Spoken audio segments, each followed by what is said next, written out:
I write this not as confession, but as inventory, a ledger of anomalies that no quartermaster should ever have to sign.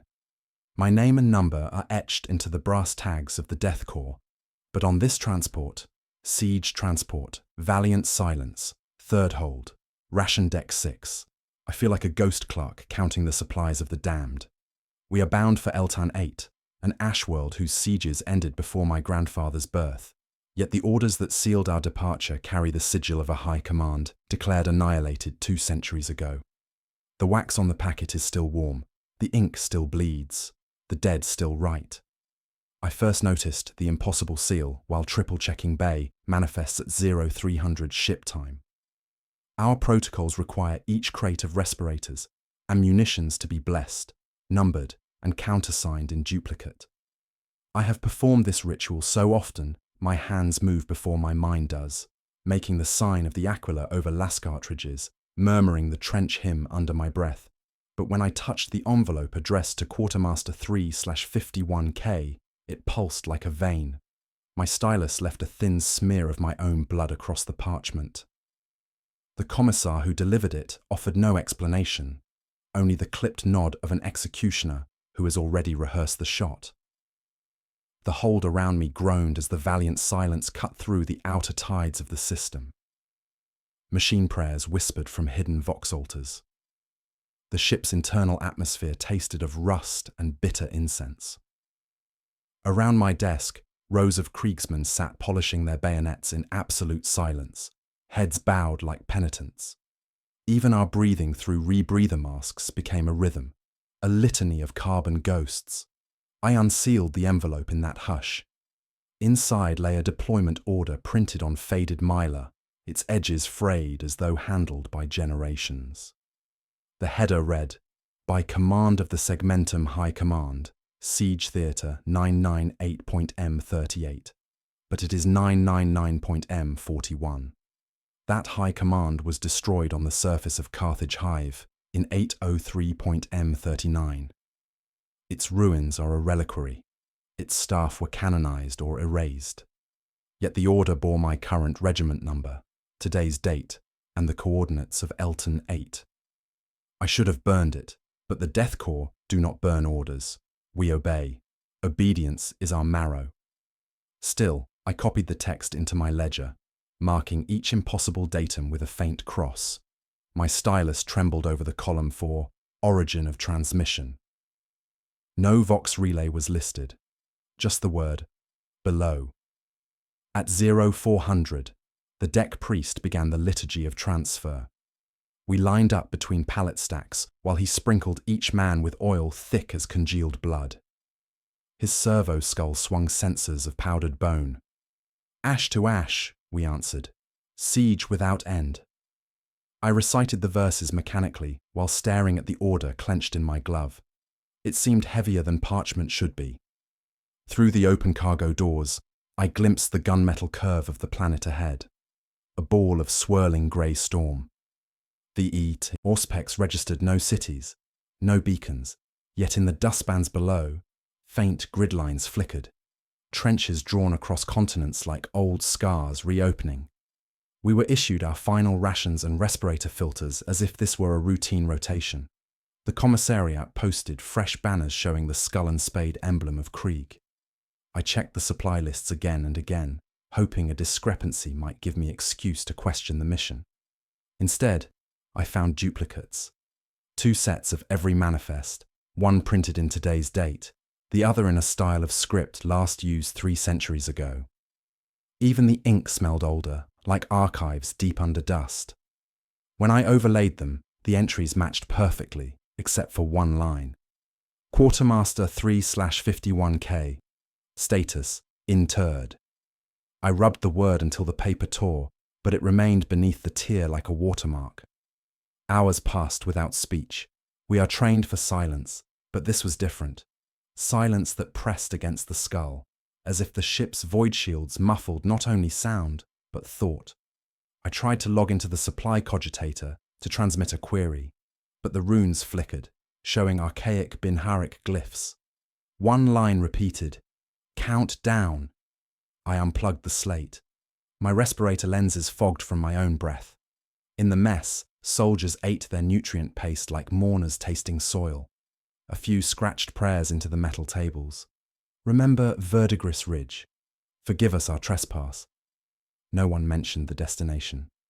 Our chaplain, eyes sunken, voice like ground glass, recited the siege catechism backward, claiming it sharpened the will.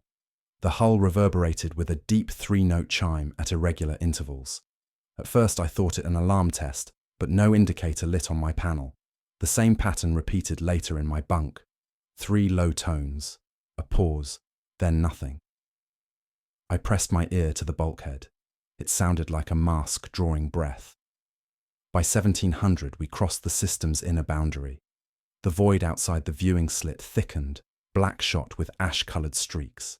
Static built in my vox beads, though no channel was open. Crewmen began sealing shutters, but I kept mine half open and saw shapes in the dust. Rows of trenches etched into the planetary crust, like mirror images of our own siege works. Each trench flickered with pale blue light. It was impossible at this range, yet my visor registered heat signatures, rank upon rank of still forms standing at attention. I reported the anomaly to the bridge through the cogitator. No reply. Instead, my data slate printed a single line of text.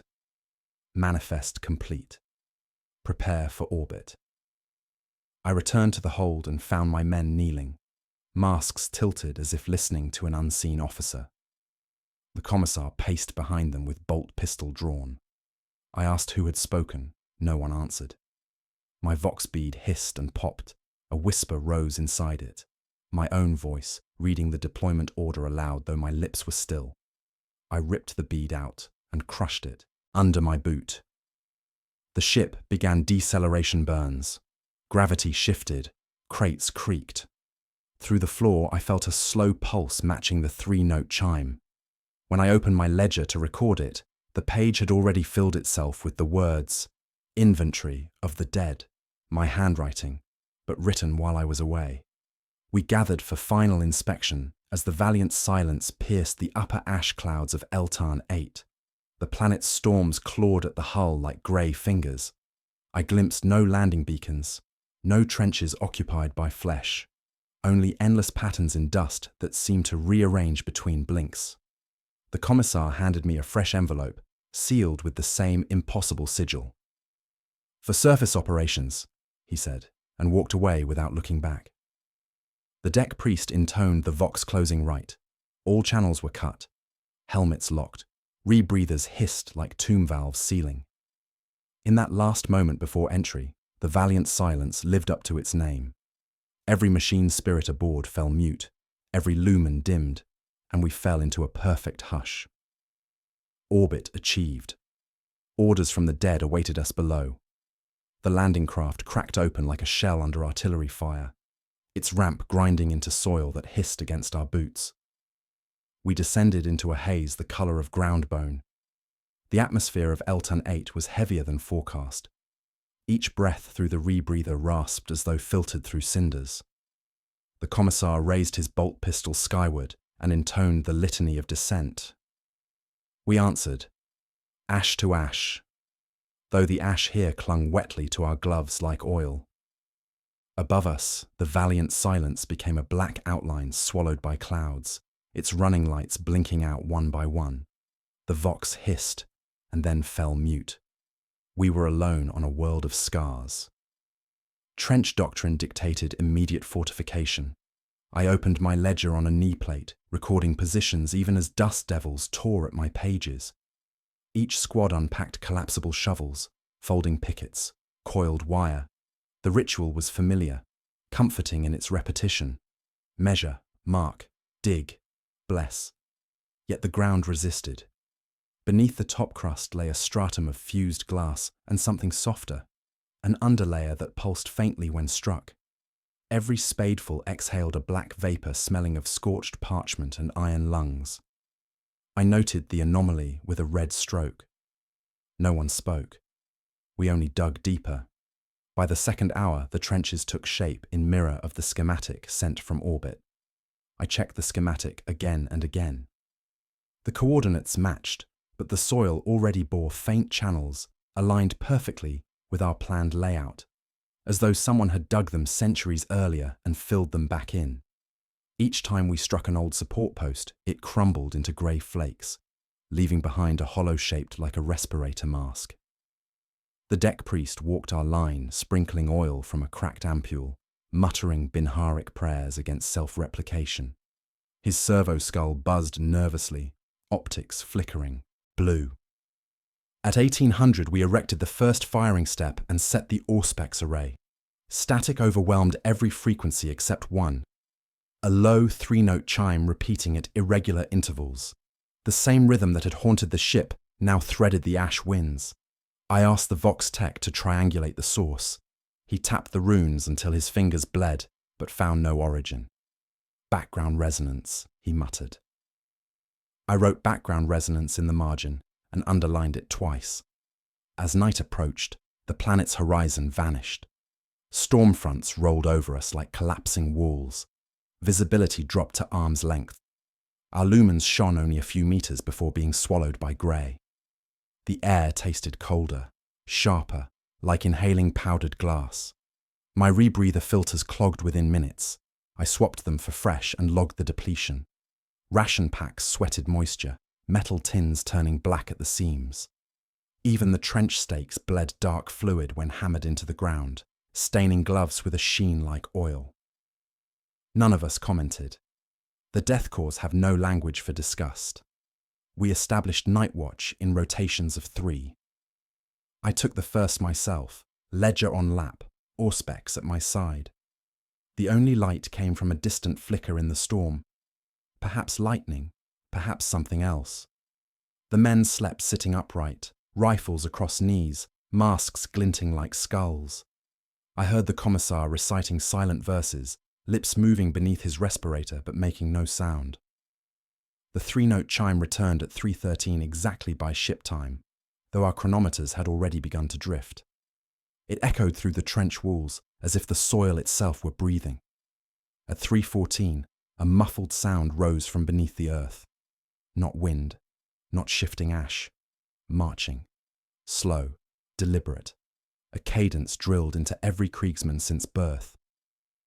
I pressed my ear to the trench floor. The vibration travelled up through my teeth. The Auspex registered no movement on the surface, yet the needle flickered in time with the footsteps. I signalled silence. The watchman froze, bayonets poised.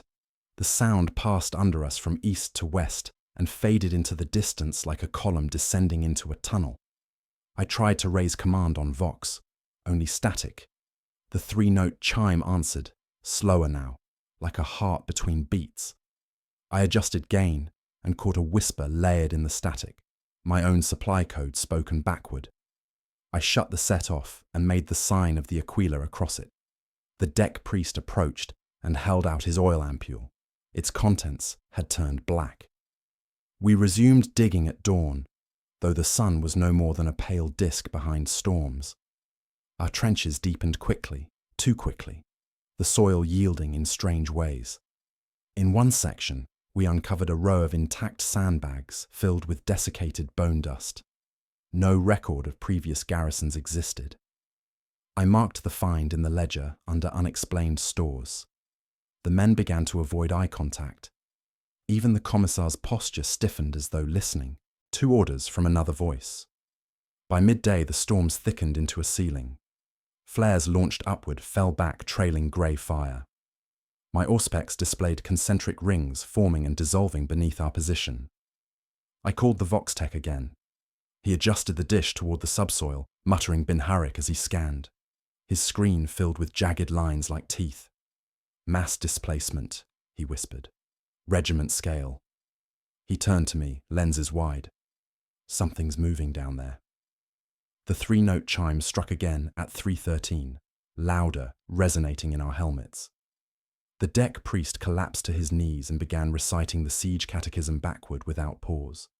Men tightened straps on their masks, as if to keep their souls inside. The Auspex needle spiked, then froze at the maximum mark. I logged the reading with a trembling stylus. Below the column for threat classification, I wrote only one word: unknown.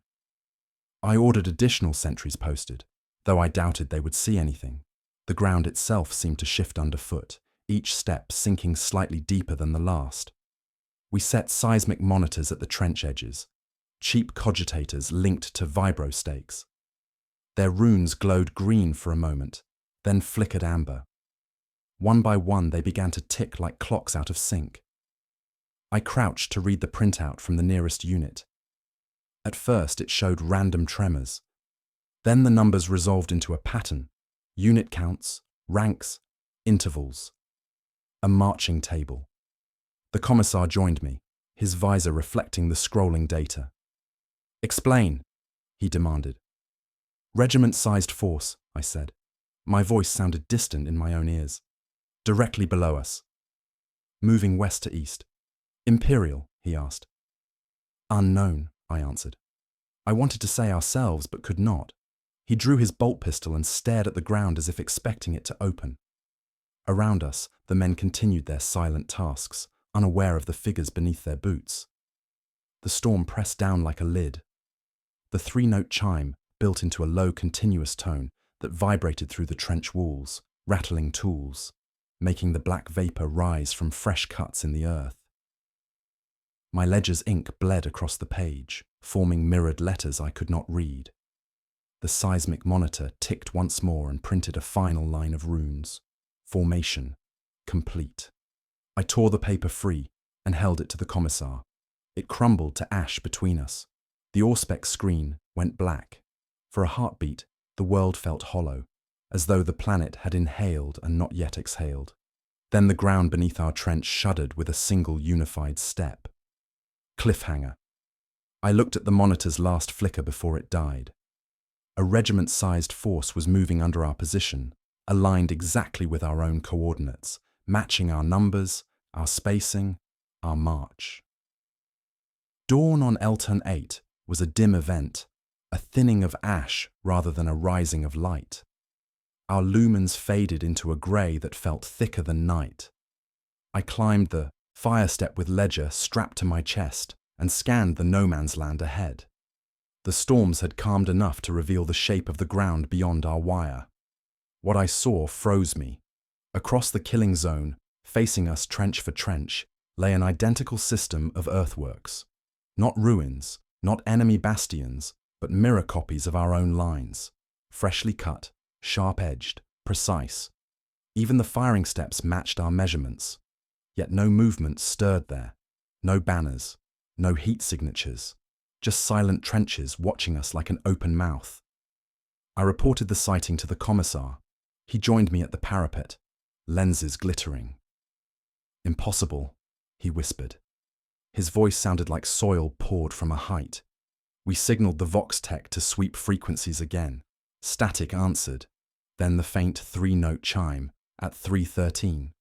Though our chronometers read 0700, it carried across the empty ground like a breath through a mask.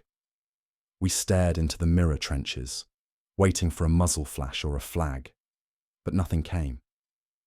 Only the wind moved, swirling ash between our positions as if hiding a march we could not see. Back in the supply dugout, I opened the manifest delivered from orbit. Double sets again, one in current script, one in an older hand.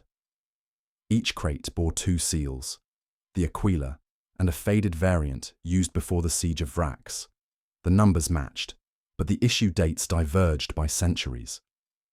When I opened a crate marked Respirators Pattern Krieg, I found masks of an archaic design, heavy brass filters engraved with serial numbers belonging to my own men, yet appended with a suffix .01 as if prototypes. I laid them out on the bench. Their lenses reflected my face but clouded, distorting me into a skull with a cracked jaw. I inventoried each relic mask carefully. The leather straps were supple as if newly issued, yet smelled of mildew and formaldehyde. Inside the filter units I found ash packed tight, fine as flour. I wrote, "Possible contamination," in the margin, but the ink bled into the page, forming mirrored letters again. The deck priest arrived, servo skull twitching. He refused to touch the masks, citing ancestral violation. His Binharic prayers stuttered like a cog with missing teeth. I asked for Mechanicus verification but received none. The ship above remained vox silent. Outside, squads continued fortifying, driving pickets and stringing wire. Every spade cut released that black vapor rising from the soil. In daylight it looked like smoke from burning parchment, curling upward before dissolving. Some men began covering their lenses with rags, though it fogged their view. I noted filter depletion at triple normal rate. Rations tasted of ash. Even water drawn from sealed canisters left a grey film on our tongues. Still we dug, because digging is penance. At 1100 a runner brought me a note scribbled in haste. Shadow trenches have deepened overnight. No personnel sighted. I climbed the parapet again. The mirror works now. Included traverses and listening posts that we ourselves had planned for the evening. It was as though someone else were following our blueprints a few hours ahead. The commissar muttered about traitors and espionage. I said nothing, but wrote in my ledger. Preemption phenomenon. By afternoon we established forward observation posts. Each returned the same report. No sign of life, yet supplies appear in our own crates marked delivered. One squad swore they saw figures at a distance, gas masked silhouettes bent over shovels. But the auspex registered only residual heat as from freshly disturbed soil. When we fired a flare across, it vanished before landing, as if swallowed by mist.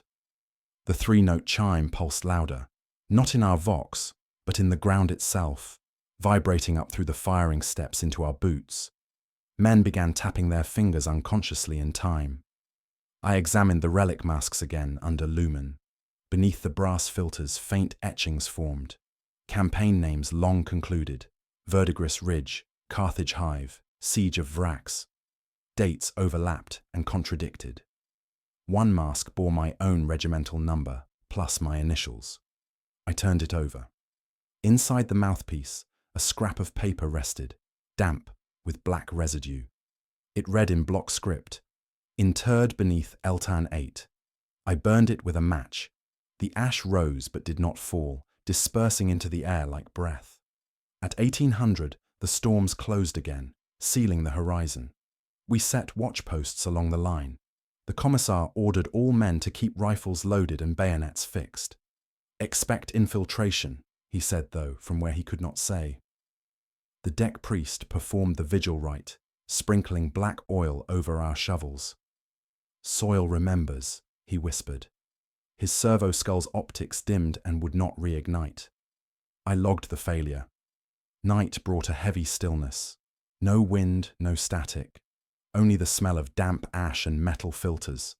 I took first watch again, ledger balanced on my knee, auspex beside me. The 3-note chime did not sound at 3:13, but I felt its absence like a skipped heartbeat. The mirror trenches were invisible in the dark, yet I sensed them, a pressure across the no man's land. My men shifted uneasily, respirators hissing.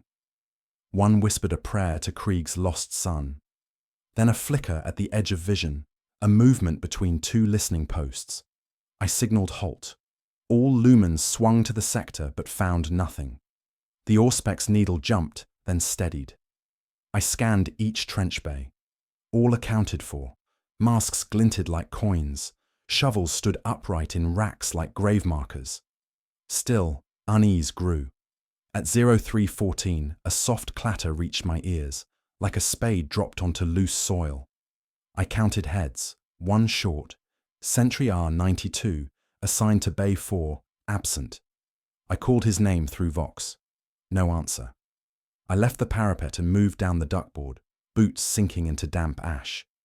The ground felt warm, pulsing faintly. When I reached Bay 4, the post was empty. No struggle, no footprints, only a single shovel leaning against the firing step. Steam rose from its blade. I touched it with a gloved hand. Warm. Too warm, as if held by flesh moments ago. I scanned the ground with auspex. The screen showed a hollow shape descending vertically beneath the bay, fading into static at 10 meters. No tunnel mouth visible. The deck priest arrived, servo skull inert in his arms. He whispered a verse backward. voice cracking. "Soil remembers," he said again. I radioed the commissar.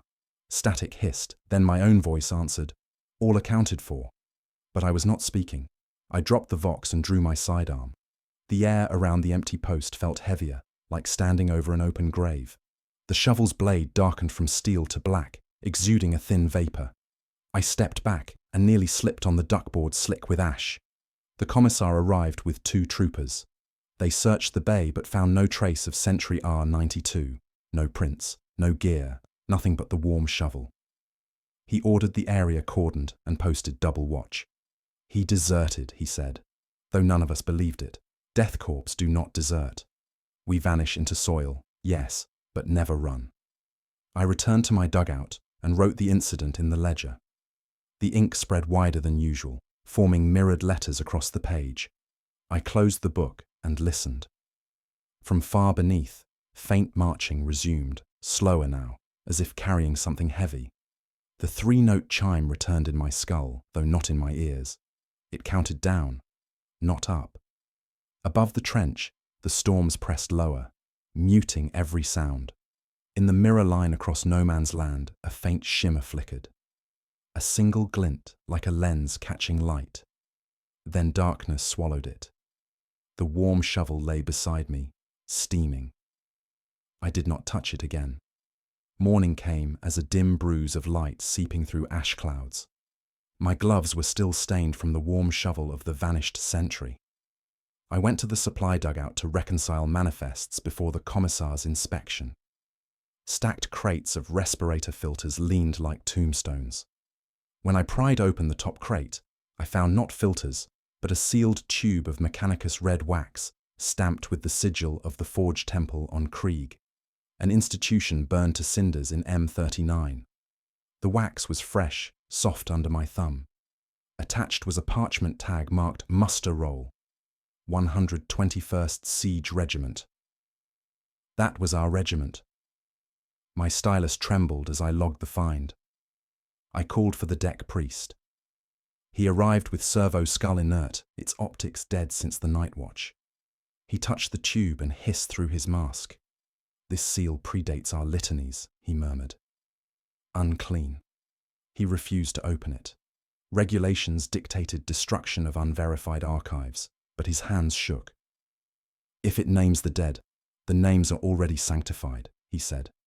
"To burn them is to burn ourselves." His refusal left the duty to me.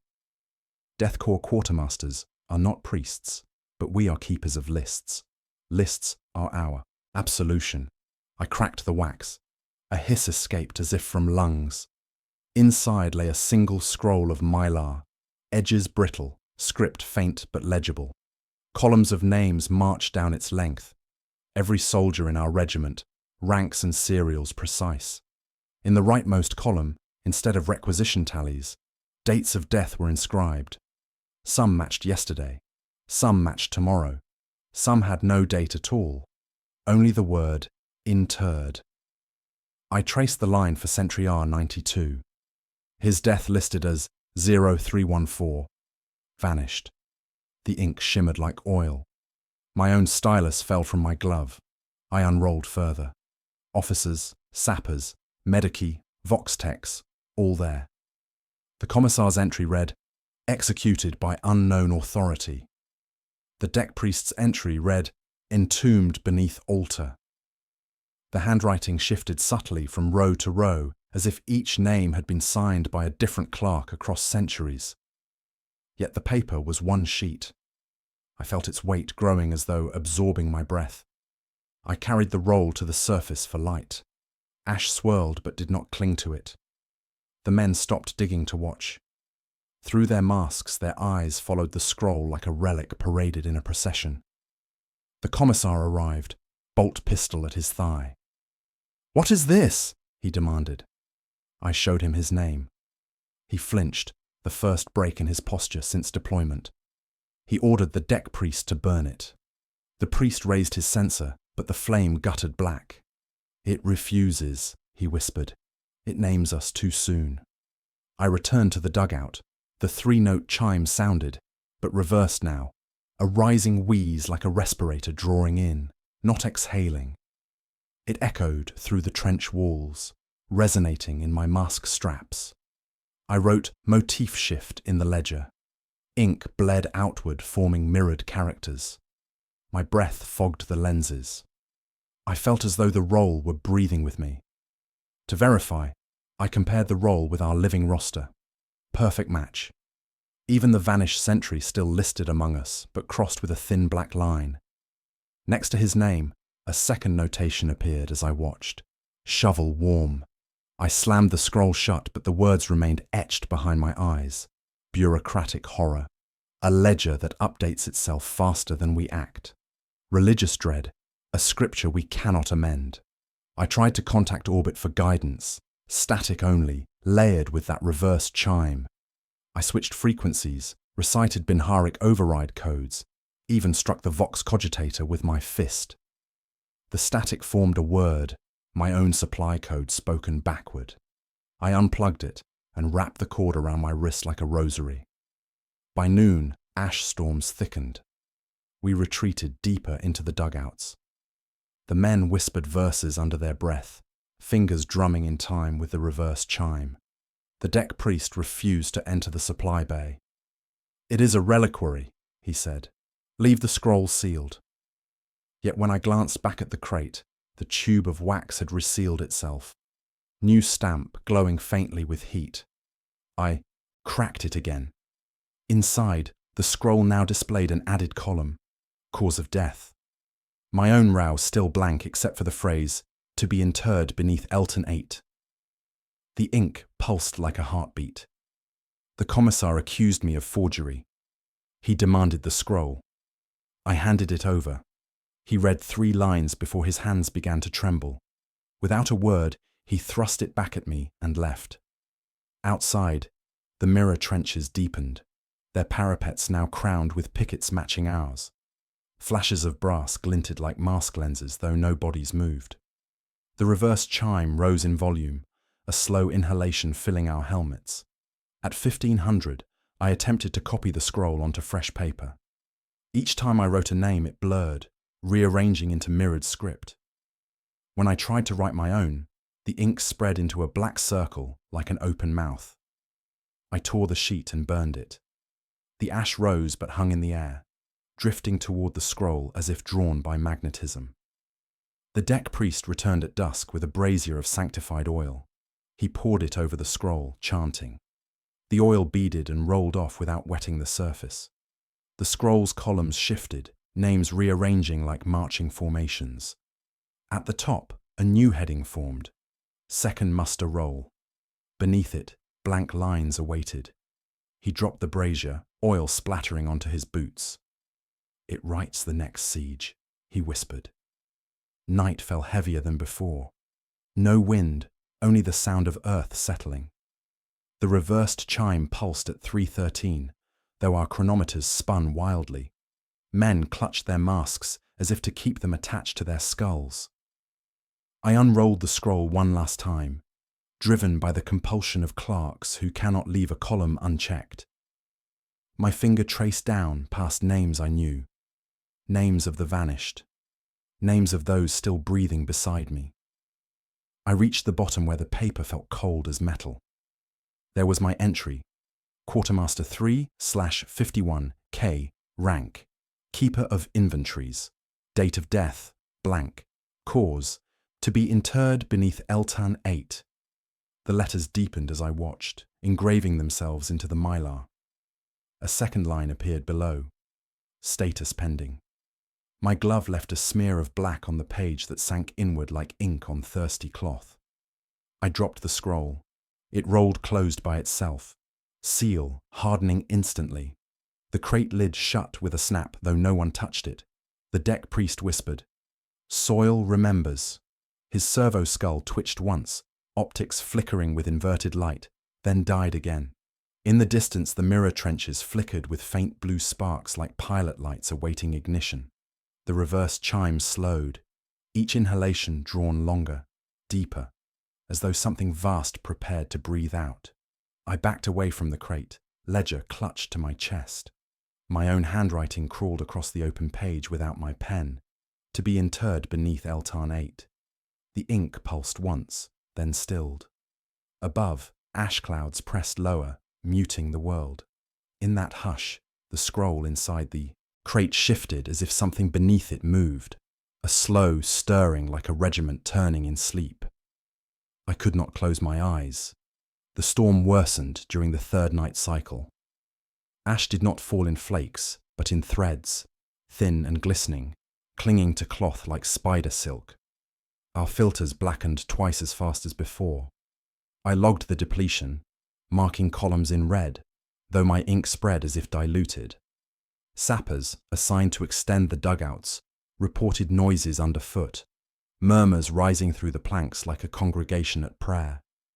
They swore the sounds came from below, not across the lines. I told them to dig deeper.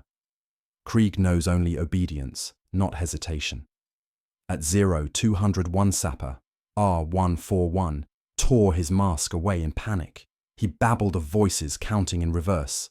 The commissar shot him through the throat and ordered us back to work. I inventoried his gear, each item still warm, and wrote his name into the ledger. When I closed the book, I saw his entry already crossed on the muster roll, annotated, executed for breach. The scroll had updated faster than the commissar's bolt pistol. By dawn, the chanting grew louder, not words, but a rhythm, litanies turned inside out. I pressed my ear to the dugout wall. The sound vibrated through wood and soil, syllables running backward like tape rewound. I recorded reverse hymns in the margin. My stylus trembled. The deck priest refused to approach, muttering of inversion rites. His servo skull hung dead from its chain like ballast. Men tried to hum trench hymns to drown the noise, but fell into the reversed rhythm without meaning to, lips moving backward prayers. We broke open a maintenance culvert to investigate. I led the detail with lantern in hand, shovels scraping metal rungs. The culvert sloped steeply, deeper than schematics allowed. Condensation dripped down its walls, thick and tar black. The smell was of burnt parchment and wet bone. After 20 meters, the passage widened into a chamber lined with stone. At first I thought them carvings, but the lantern revealed otherwise. Faces. Ossified faces fused into the walls, each sealed behind shattered respirators. Eye sockets gaped empty, yet moved faintly, mouths opening and closing in unison. Their voices formed the backwards hymns. Ash to ash, inverted into Shah-ot-Hsa. Words collapsing inward. I tried to record, but my slate only showed mirrored glyphs. The sappers froze. One vomited inside his mask, choking.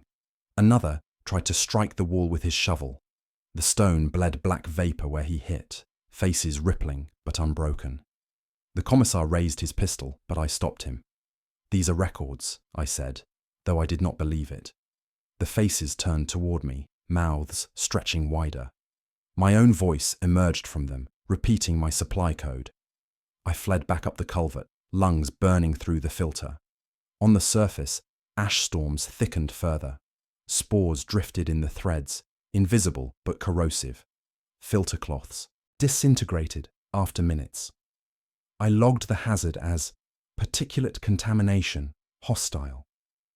The deck priest daubed sacred oils on masks, but the oil itself bubbled and ate holes.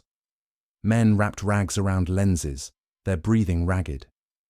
I rationed filters, but knew the stock would not last. Each breath now was penance measured in corrosion. At 1500, I checked the muster roll again. New entries appeared. R141 executed. Sappers contaminated.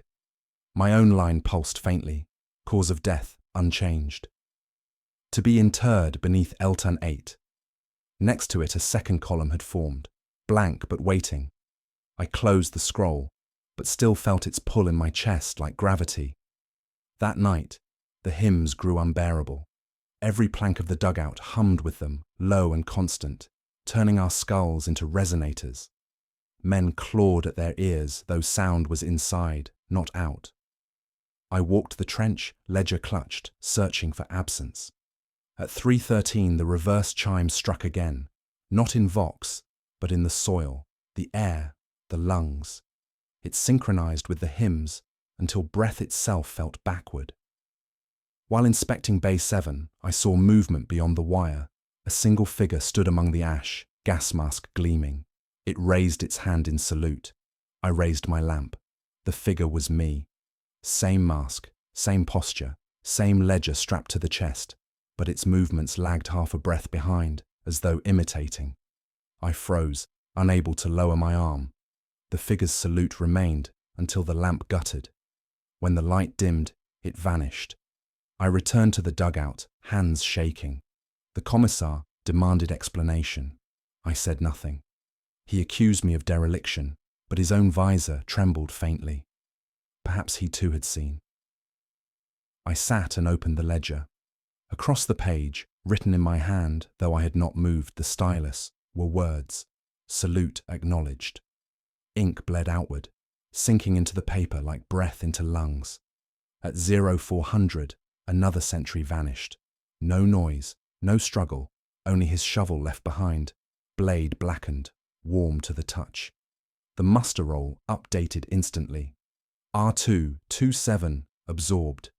The deck priest whispered, "Faces hunger." He pressed his mask tighter as though it might fuse into his flesh. The storms pressed lower. Every inhalation drew spores that hissed inside filters. Men coughed grey foam. I logged deaths as contamination casualties. Yet in the mirror trenches, silhouettes moved, identical to us, lifting shovels, digging. One raised a lantern. Its glow reflected my own. I realized then that our enemy was not across but beneath and within. Reflections digging forward to meet us. The hymns were their marching song, backward, drawing us into their rhythm. Near dawn, I returned to the culvert alone. Lantern flickering, I descended. The ossified faces turned as one. In their sockets glowed faint sparks, blue like Auspex runes. One face shaped into mine, lips splitting open. In my voice it spoke. Interred. The sound was not reversed, but perfectly clear. I staggered back. In the dark of the culvert, movement flickered, a figure stepping free of the wall, mask gleaming, ledger in hand.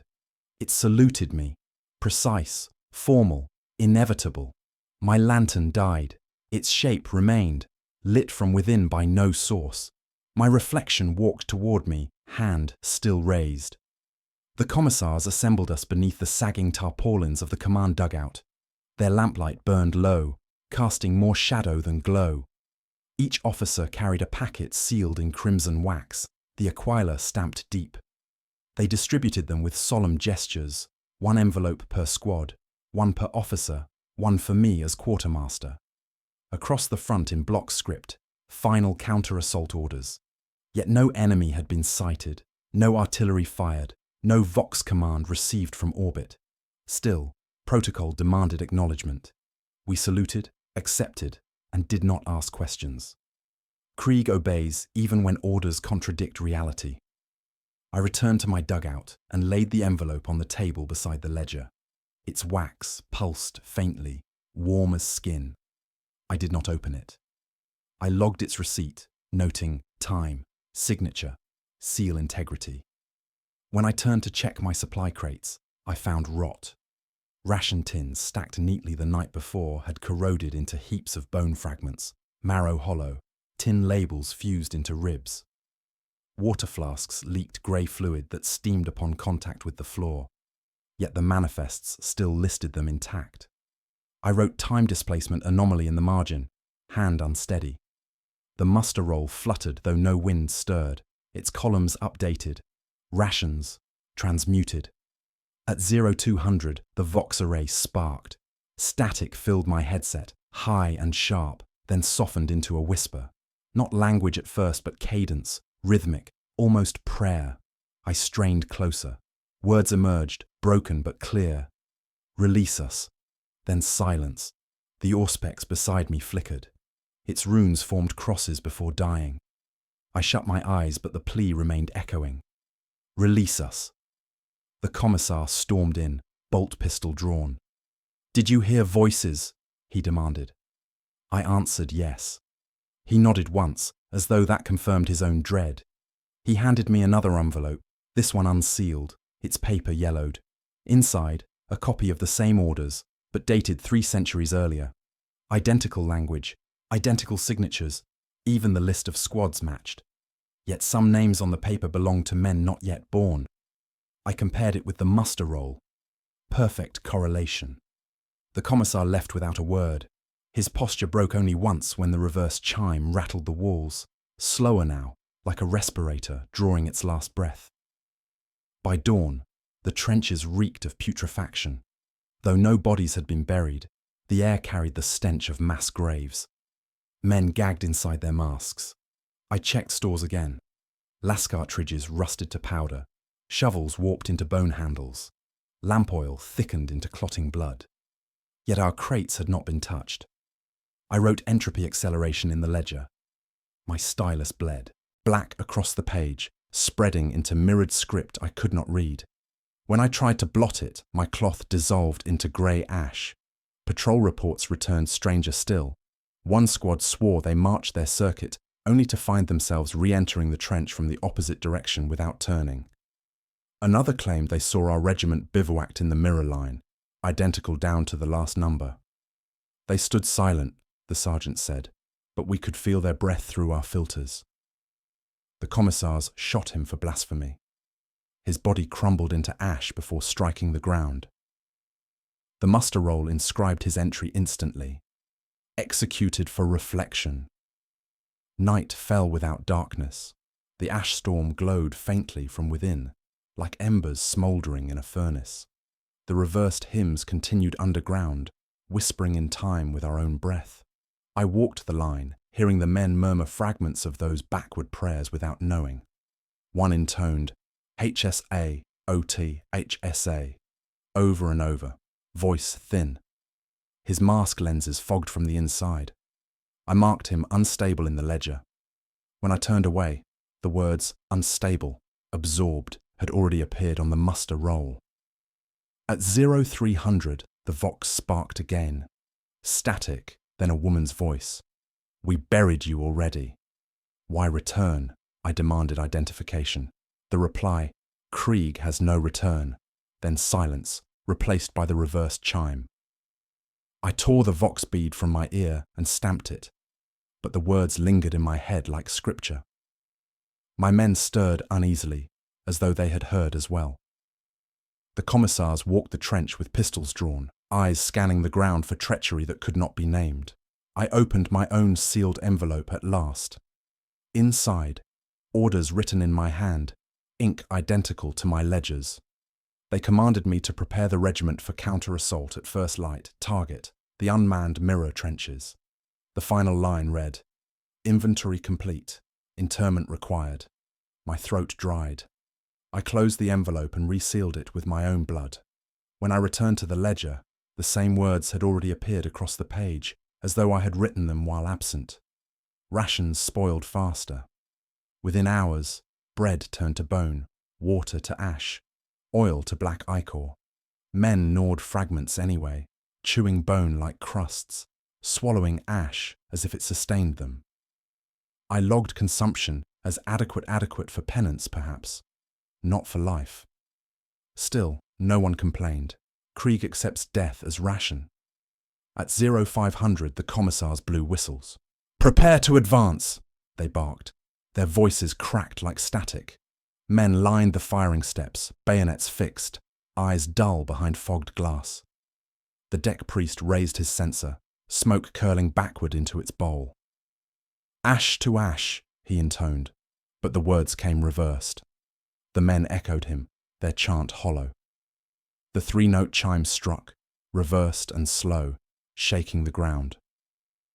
Across the no-man's land, the mirror trenches glowed, faintly as if lit from within. Shadows moved behind their parapets, our own shadows, helmets and shovels glinting. They saluted once, in unison, then fell still. The commissar read from his envelope. His words matched mine. Advance into the enemy trenches. No return, His pistol pointed skyward, finger tense. My chest felt hollow, ledger heavy as stone. I opened it for the last time that night. Across the page in mirrored ink was written, "Advance begins, interment assured."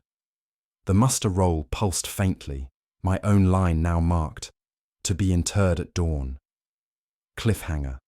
The whistles blew again. Boots rose. The regiment prepared to cross no man's land into the unmanned mirror trenches as the first ashen light bled over the horizon. At dawn, the whistles shrieked through the choking ash. Boots struck boards, rifles levelled, bayonets fixed. Commissars raised pistols skyward and fired signal shots. Chemical flares burst above no man's land, spilling violet fire that clung to the storms. The light did not scatter, but spread like oil across the sky, painting our regiment in hues of bruised skin. The ground trembled with the reversed chime no longer reversed. 3 low booms pounding in sequence, a rhythm like funeral drum beats, the signal to march. We climbed from our trenches. Ash swallowed our ankles, thick as slurry. Each man moved with mechanical precision, silence between steps. Across the flat expanse, the mirror trenches waited. Their outlines glowed faintly in the flare light, edges sharp as if freshly dug. Not a sound came from them, no gunfire, no command. Only the drum beats, 3 at a time, echoing from the ground itself. Halfway across, I glanced down. Prints stretched ahead, already pressed into the ash, our footprints before we had taken them. Perfect matches, stride for stride. When I lifted my boot, the mark was already there. My stomach tightened. I logged the anomaly on my slate, stylus quivering. The words blurred into mirrored script as I wrote. At 100 meters, the corpses became visible. Rows of Death Korps lined the enemy firing steps, each slumped in perfect position, rifles clasped across knees, bayonets fixed. Their uniforms were immaculate, respirators polished, trench coats without tear. Every face hidden behind glass lenses fogged from the inside. They did not rot. They sat as though awaiting inspection. Their helmets bore our numbers. Their epaulets matched ours. Some still held shovels upright in salute. The air stank of cold metal and embalming fluid. Closer still, I saw dates stenciled on their kit bags. Not centuries past, but tomorrow. Each corpse tagged with a death date 1 day forward. My stylus slipped. I scrawled the note in the ledger. Dated future. Ink bled outward, forming tomorrow's numerals on the page. I looked up. The corpse nearest bore my regimental mark and initials etched into his mask rim. His hand still clutched a ledger identical to mine. I staggered back, boots sinking. The commissar's pistol pressed into my shoulder blade. "Forward!" he hissed. The men obeyed without pause.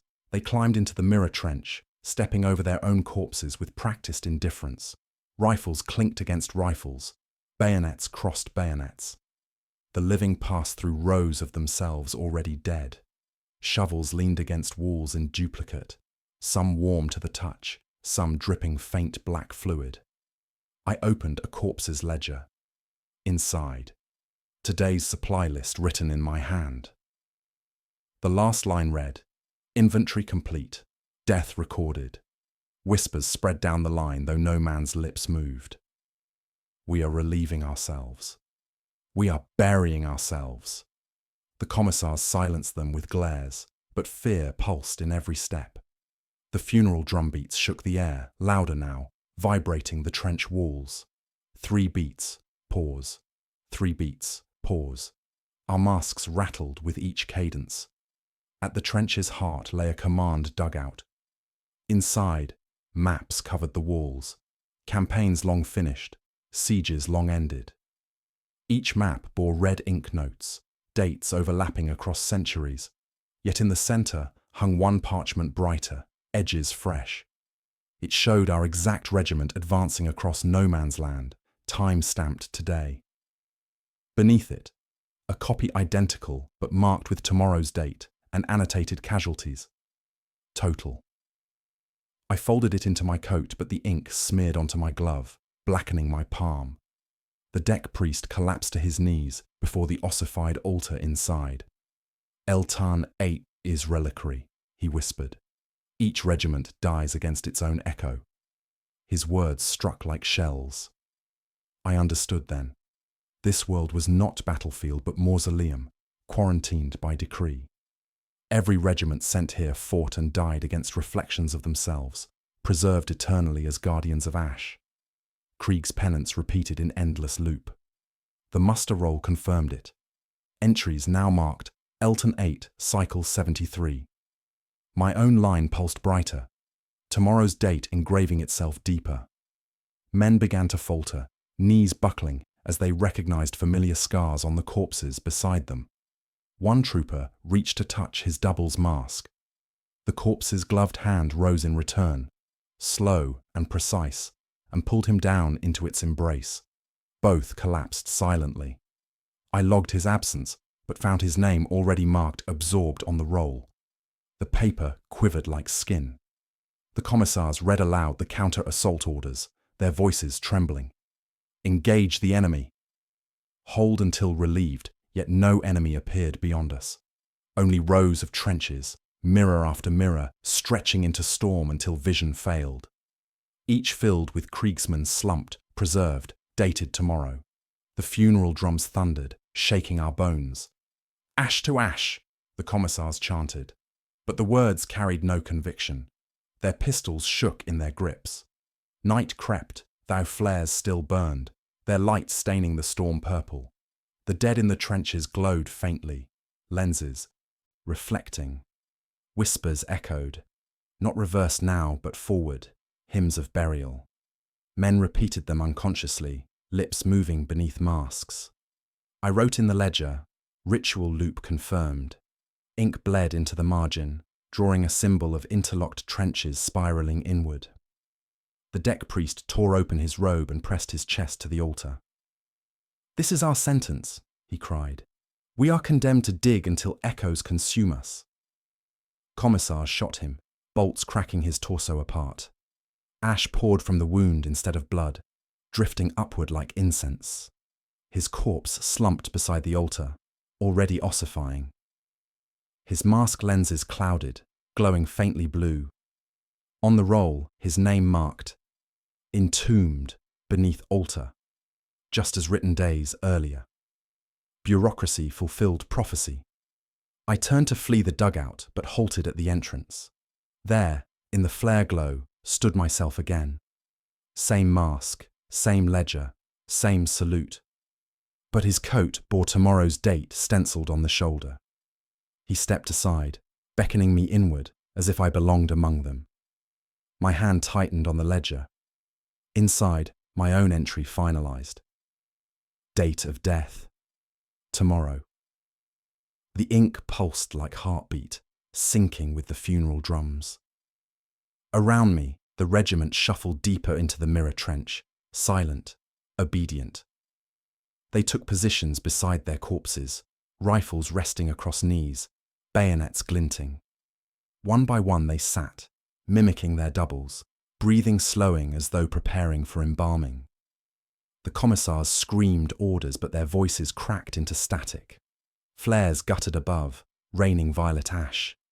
I alone still stood, ledger in hand, heart pounding against its pages. Across the trench my double watched patiently, ledger open to the same line. He raised his hand in salute again. Behind him, rows of corpses saluted in unison, a tide of mirrored obedience. The funeral drums reached crescendo, each beat hammering like coffin nails. Cliffhanger. I returned the salute unwillingly. My arm rose as if commanded by the soil itself. The moment our gestures aligned, every corpse in the trench inhaled at once, masks hissing in unison. The funeral drums did not cease when night fell. They pulsed through the soil, steady as heartbeats, shaking our bones in rhythm with our corpses. The men sat in silence beside their doubles, rifles across knees, waiting for a command that never came. Then, at 0600, the Mechanicus surveyors arrived, their robes blackened by ash, their incantations choked into static binharik. They carried auspex rods that screamed with discordant tones. Following their instruments, they marched beyond the mirror trench toward a depression in the earth. We followed, commissars at our backs, bayonets fixed in case obedience faltered. The ash thinned enough to reveal a silhouette beneath the storm, a sunken basilica of black steel, half buried in soot, its spires snapped like broken bayonets. The surveyors halted, recited prayers of unsealing, and struck the ground with their rods. A seam cracked open in the soil, revealing a stair descending into shadow. The drums ceased instantly. In that silence, we heard our own respirators rasp louder than ever. The commissar ordered entry. We obeyed. The interior of the basilica smelled of rust and embalming oils. Its walls were smooth, black metal, carved with trenches spiraling inward, identical to those on the muster roll's margins. Lumen globes flickered overhead, though no power conduits were visible. At the nave's centre stood rows of reliquaries, each tall as a man, lids sealed with wax and iron clasps. Their plates bore names. We stepped closer. They were our names. The commissar's plate read, "Executed by unknown authority." The Voxtex plate read, "Absorbed in ash." Mine read, "Interred beneath Eltan 8. Each reliquary bore cause of death inscribed in letters that glowed faintly blue, pulsing in time with our breaths. The men recoiled but did not speak. The commissars barked for silence, though none had made sound. I pressed my gloved hand to my own reliquary. The metal was cold, vibrating faintly. Inside I heard scratching, as if ledger pages turned. My chest tightened. I stepped back. The deck priest fell to his knees, muttering Binharic supplications backward. His voice echoed as though spoken by the reliquaries themselves. "Soil remembers," he whispered until his voice cracked. At the altar lay a cog-sealed data slate, its surface covered in shifting Binharic glyphs. I lifted it while the commissars argued with the surveyors. The seal recognized my touch, gears clicking, and the slate unlocked. Lines of text scrolled upward. Eltan Fault, Siege. Cycle 74, outcome archived. Beneath, full casualty lists appeared, dated tomorrow. Every name, every rank, marked final. My own line glowed. Inventory completed. Quartermaster interred. I snapped the slate shut and slipped it beneath my coat.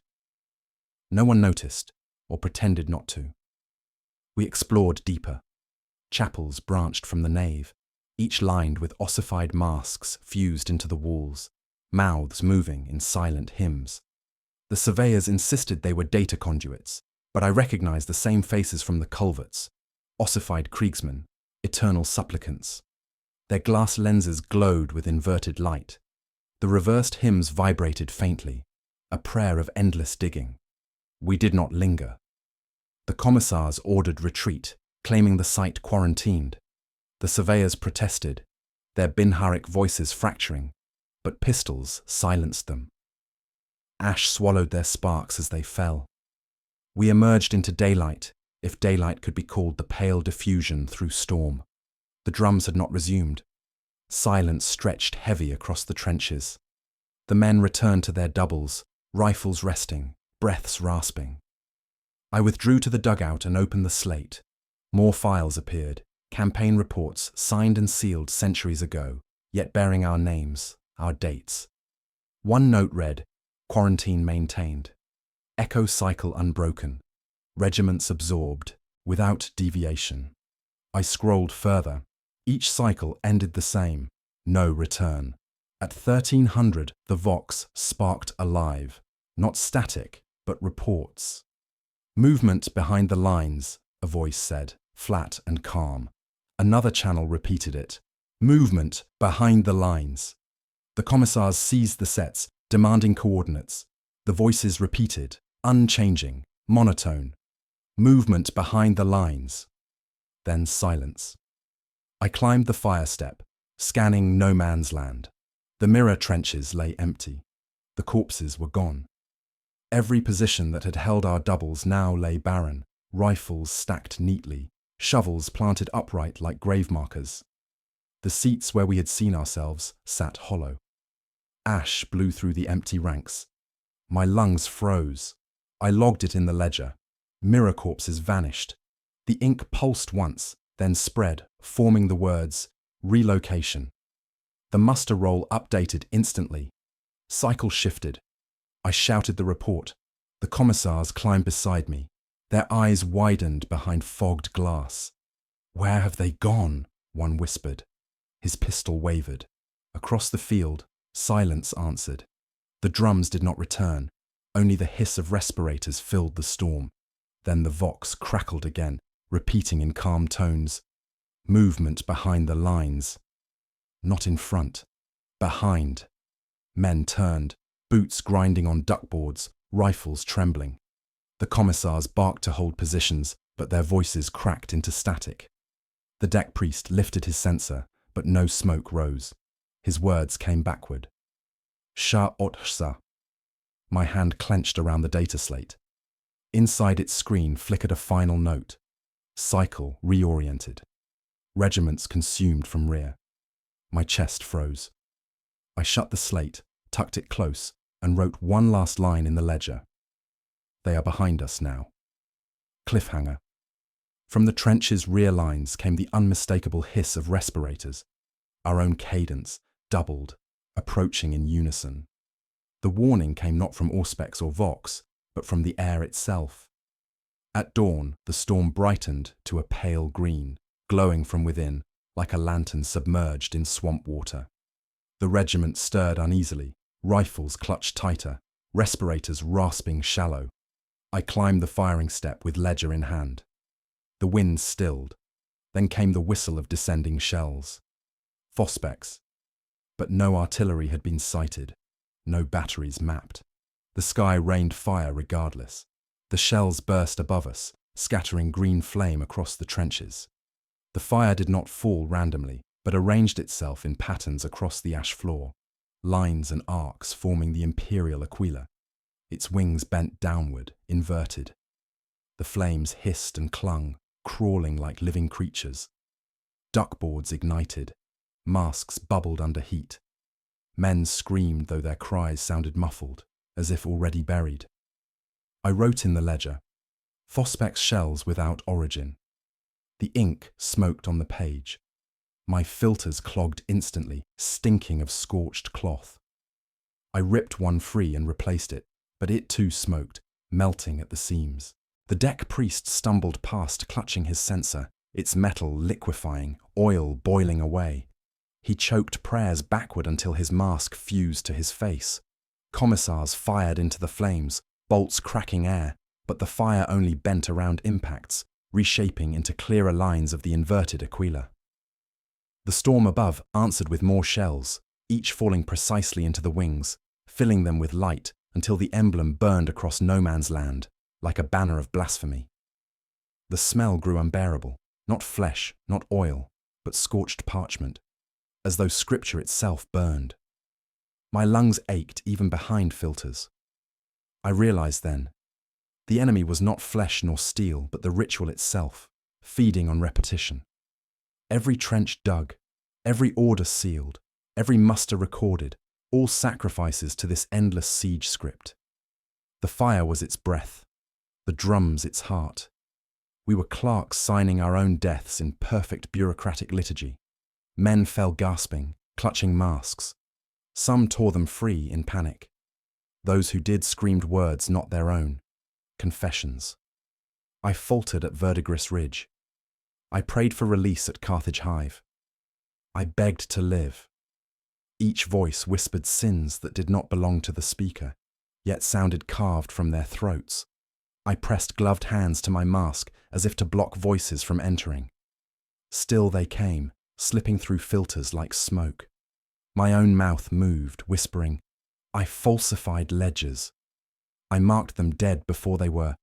The words chilled me. I had never spoken them before, yet the muster roll had always known. Phosphex fire crawled closer, licking trench walls, dripping onto corpses left from prior days. The bodies did not burn. Instead, they sat upright, masks fogging, whispering in unison with the living. Commissars roared for discipline. They shot 3 men who tried to climb the parapet. Bolt rounds blew chests apart, but ash poured out instead of blood. The corpses slumped, then rose again, wounds sealed by soot, bayonets still fixed. Their wrists bore iron manacles, bolts still embedded, bound even in resurrection. I clutched the data slate beneath my coat. It vibrated faintly. I opened it with trembling hands.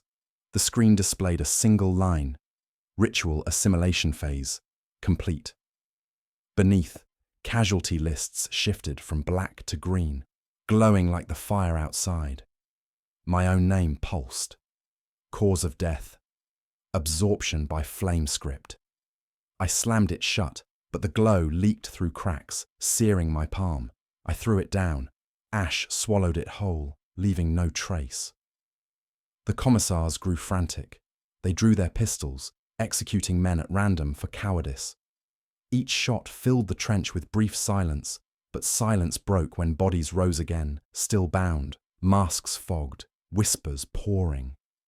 Ash to ash, they intoned, voices hollow. The commissars cursed, firing until their pistols clicked empty. One commissar turned the pistol on himself.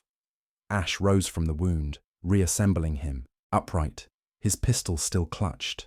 His voice joined the choir. Ash to ash. Siege eternal. The Phospex's fire shifted, crawling away from corpses to form new lines, spelling words across the ground. No return. Letters burned bright green against grey ash. Men fell to knees, helmets tilted upward, eyes wide behind lenses. Some began to scratch the words into duckboards with knives, compelled by unseen hand. I tore the knife from one trooper, but his glove still moved, carving letters into air. The strokes glowed faintly, lines of fire hanging in place until fading into smoke. The reversed hymns returned, but slower, lower. They sounded like respirators dragging final breath, each beat aligned with the funeral drums beneath our boots. My ledger quivered. Across the open page appeared new lines. Quartermaster K, executed for desertion. Cause, refusal to advance. I had not deserted, yet the order was already written. I pressed my glove to the page. It burned my palm as if the ink were molten iron. At 0700, the commissars gathered survivors. Their voices broke as they read from their envelopes. By order of High Command, deserters are to be executed. No deserters stood before them, only men coughing in Phospex's smoke. Still the pistols rose, still they fired. Men collapsed, shackled by ritual more than iron. Ash poured from wounds. One by one, the executed staggered upright, heads bowed, wrists bound by invisible chains. Their masks hissed louder than ours, voices merging into a dirge. Ash to ash. Siege eternal. The commissars tried to flee. They climbed parapets into the storm. Phospex's flames shaped into walls, driving them back. They shot themselves rather than face capture. Their bodies too rose, bound, pistols still gripped, voices added to the choir. I watched as their entries appeared on the muster roll, already marked executed for desertion, though they had acted in obedience. I realized then that obedience itself was desertion here. Every order completed was betrayal of the living to the dead. The flames receded as suddenly as they came, leaving trenches lined with figures upright, shackled, whispering. The storm muted again, pale grey swallowing green. Silence pressed like a coffin lid. Only respirators rasped. I sat on the duckboard, ledger in lap, stylus shaking. Across the page, new words formed without my hand. Inventory complete, all interred, my throat constricted. I closed the book. Its cover felt hot as fire. Cliffhanger. Around me, the survivors, still shackled, rose in unison. Masks fogged, bayonets gleaming, their bodies bound, their voices chanting forward now, not reversed. Advance, advance, advance. I had stopped marking hours. Time dissolved under ash, each cycle identical, every order already written before it was spoken. Men rose shackled from their own executions, whispering hymns they did not know. moving in patterns dictated by the muster roll. I remained alive, if that word still. Applied, ledger heavy in my lap, stylus trembling. Madness had become routine, but it was in madness that I noticed the pattern. The muster roll no longer displayed simple columns of name, rank, and cause. Between entries, faint symbols appeared, almost invisible, tiny letters embedded like watermark. At first I thought them printer's error. Then I realized they formed fragments of the siege catechism versus every Kriegsman chants since birth. But the lines were out of order, jumbled. I copied them onto spare parchment, arranging them as sung. They made no sense until I began substituting numerals from our regiment designations for certain words. Then the hidden script revealed itself. Not liturgy, not scripture. An instruction. Bury the living to free the dead. I dropped the stylus. My respirator lenses fogged from hot breath. I whispered the line aloud. The trench around me shifted as though soil heard. A trooper glanced at me, head tilting in rhythm with the reversed hymn, as if waiting for me to give command. My throat clenched. I logged the discovery in the ledger. Across the page, the same phrase appeared in mirrored ink, pulsing faintly. Bury the living to free the dead. I considered burning the roll, but fire would not consume it. We had tried. I considered defying it, but every act of obedience or rebellion became entry fulfilled. Now it demanded choice, ethical, ritual, impossible. If I buried my men alive, would their corpses vanish? Would the cycle break? Or would I simply become executioner, advancing the loop one stage further? I tested the cipher again, shifting numerals, rereading verses. Each path resolved the same. Bury the living. No variation, no alternative. The priests had always said liturgy was unchanging truth. Perhaps truth here was not faith, but arithmetic of ash. My hand shook as I wrote. Equation demands substitution. The words tasted of soil in my mouth. At 0300, the muster roll updated itself.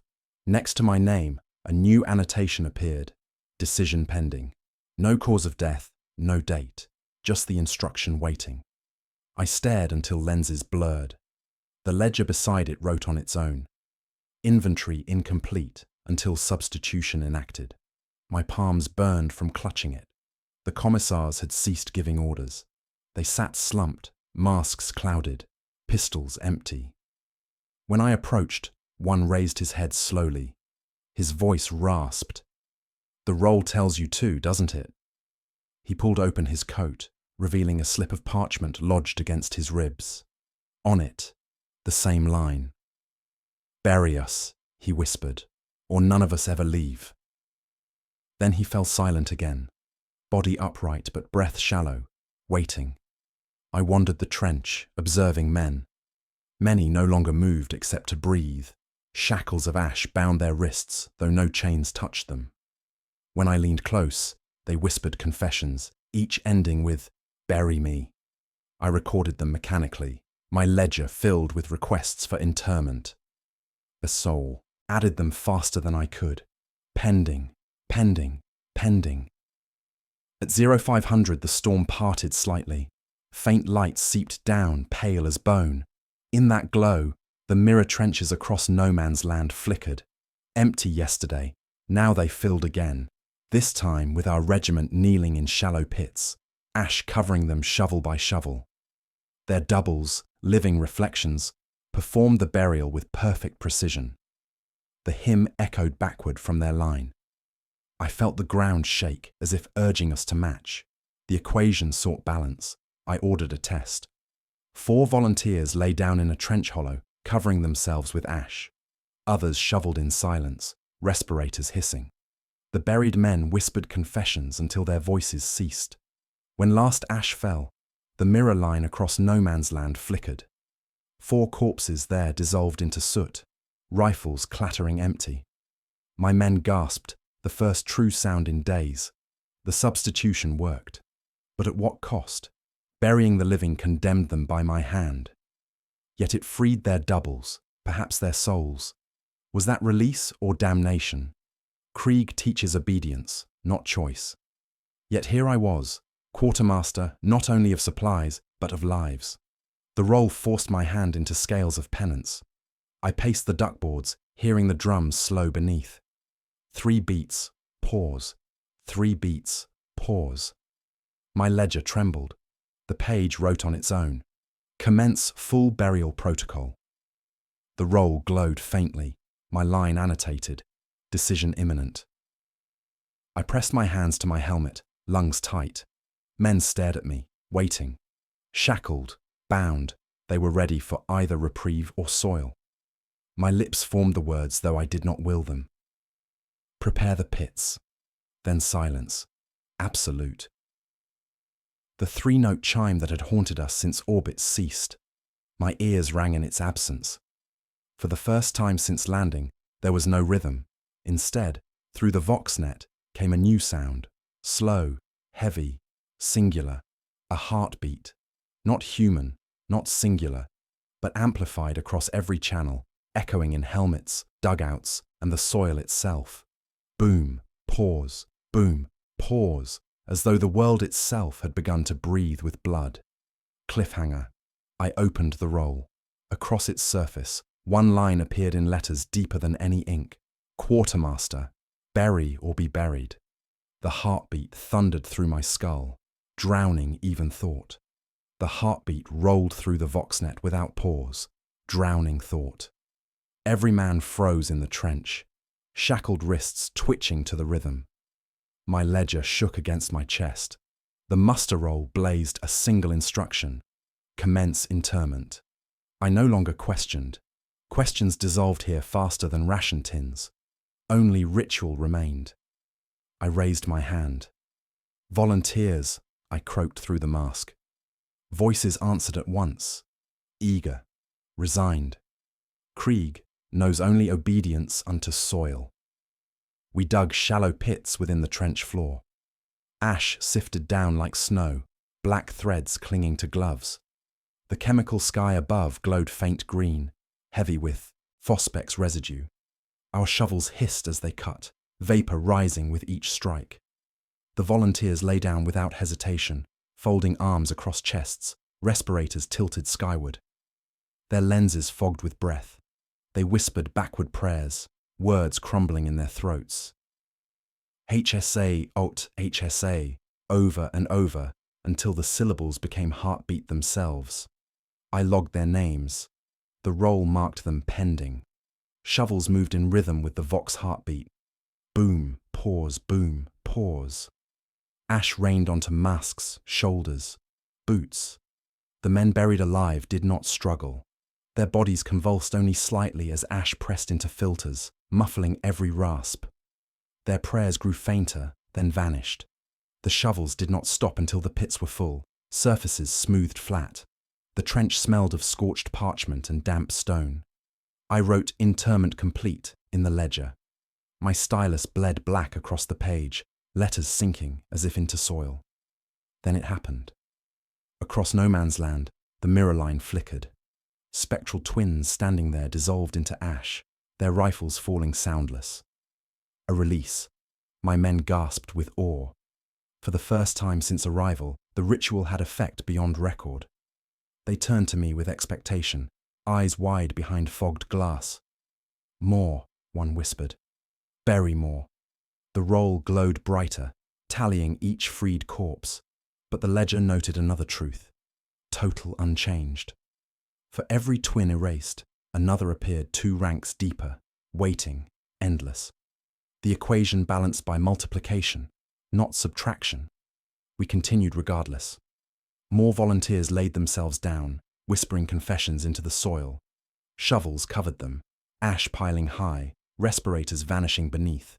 One trooper trembled, whispering his mother's name.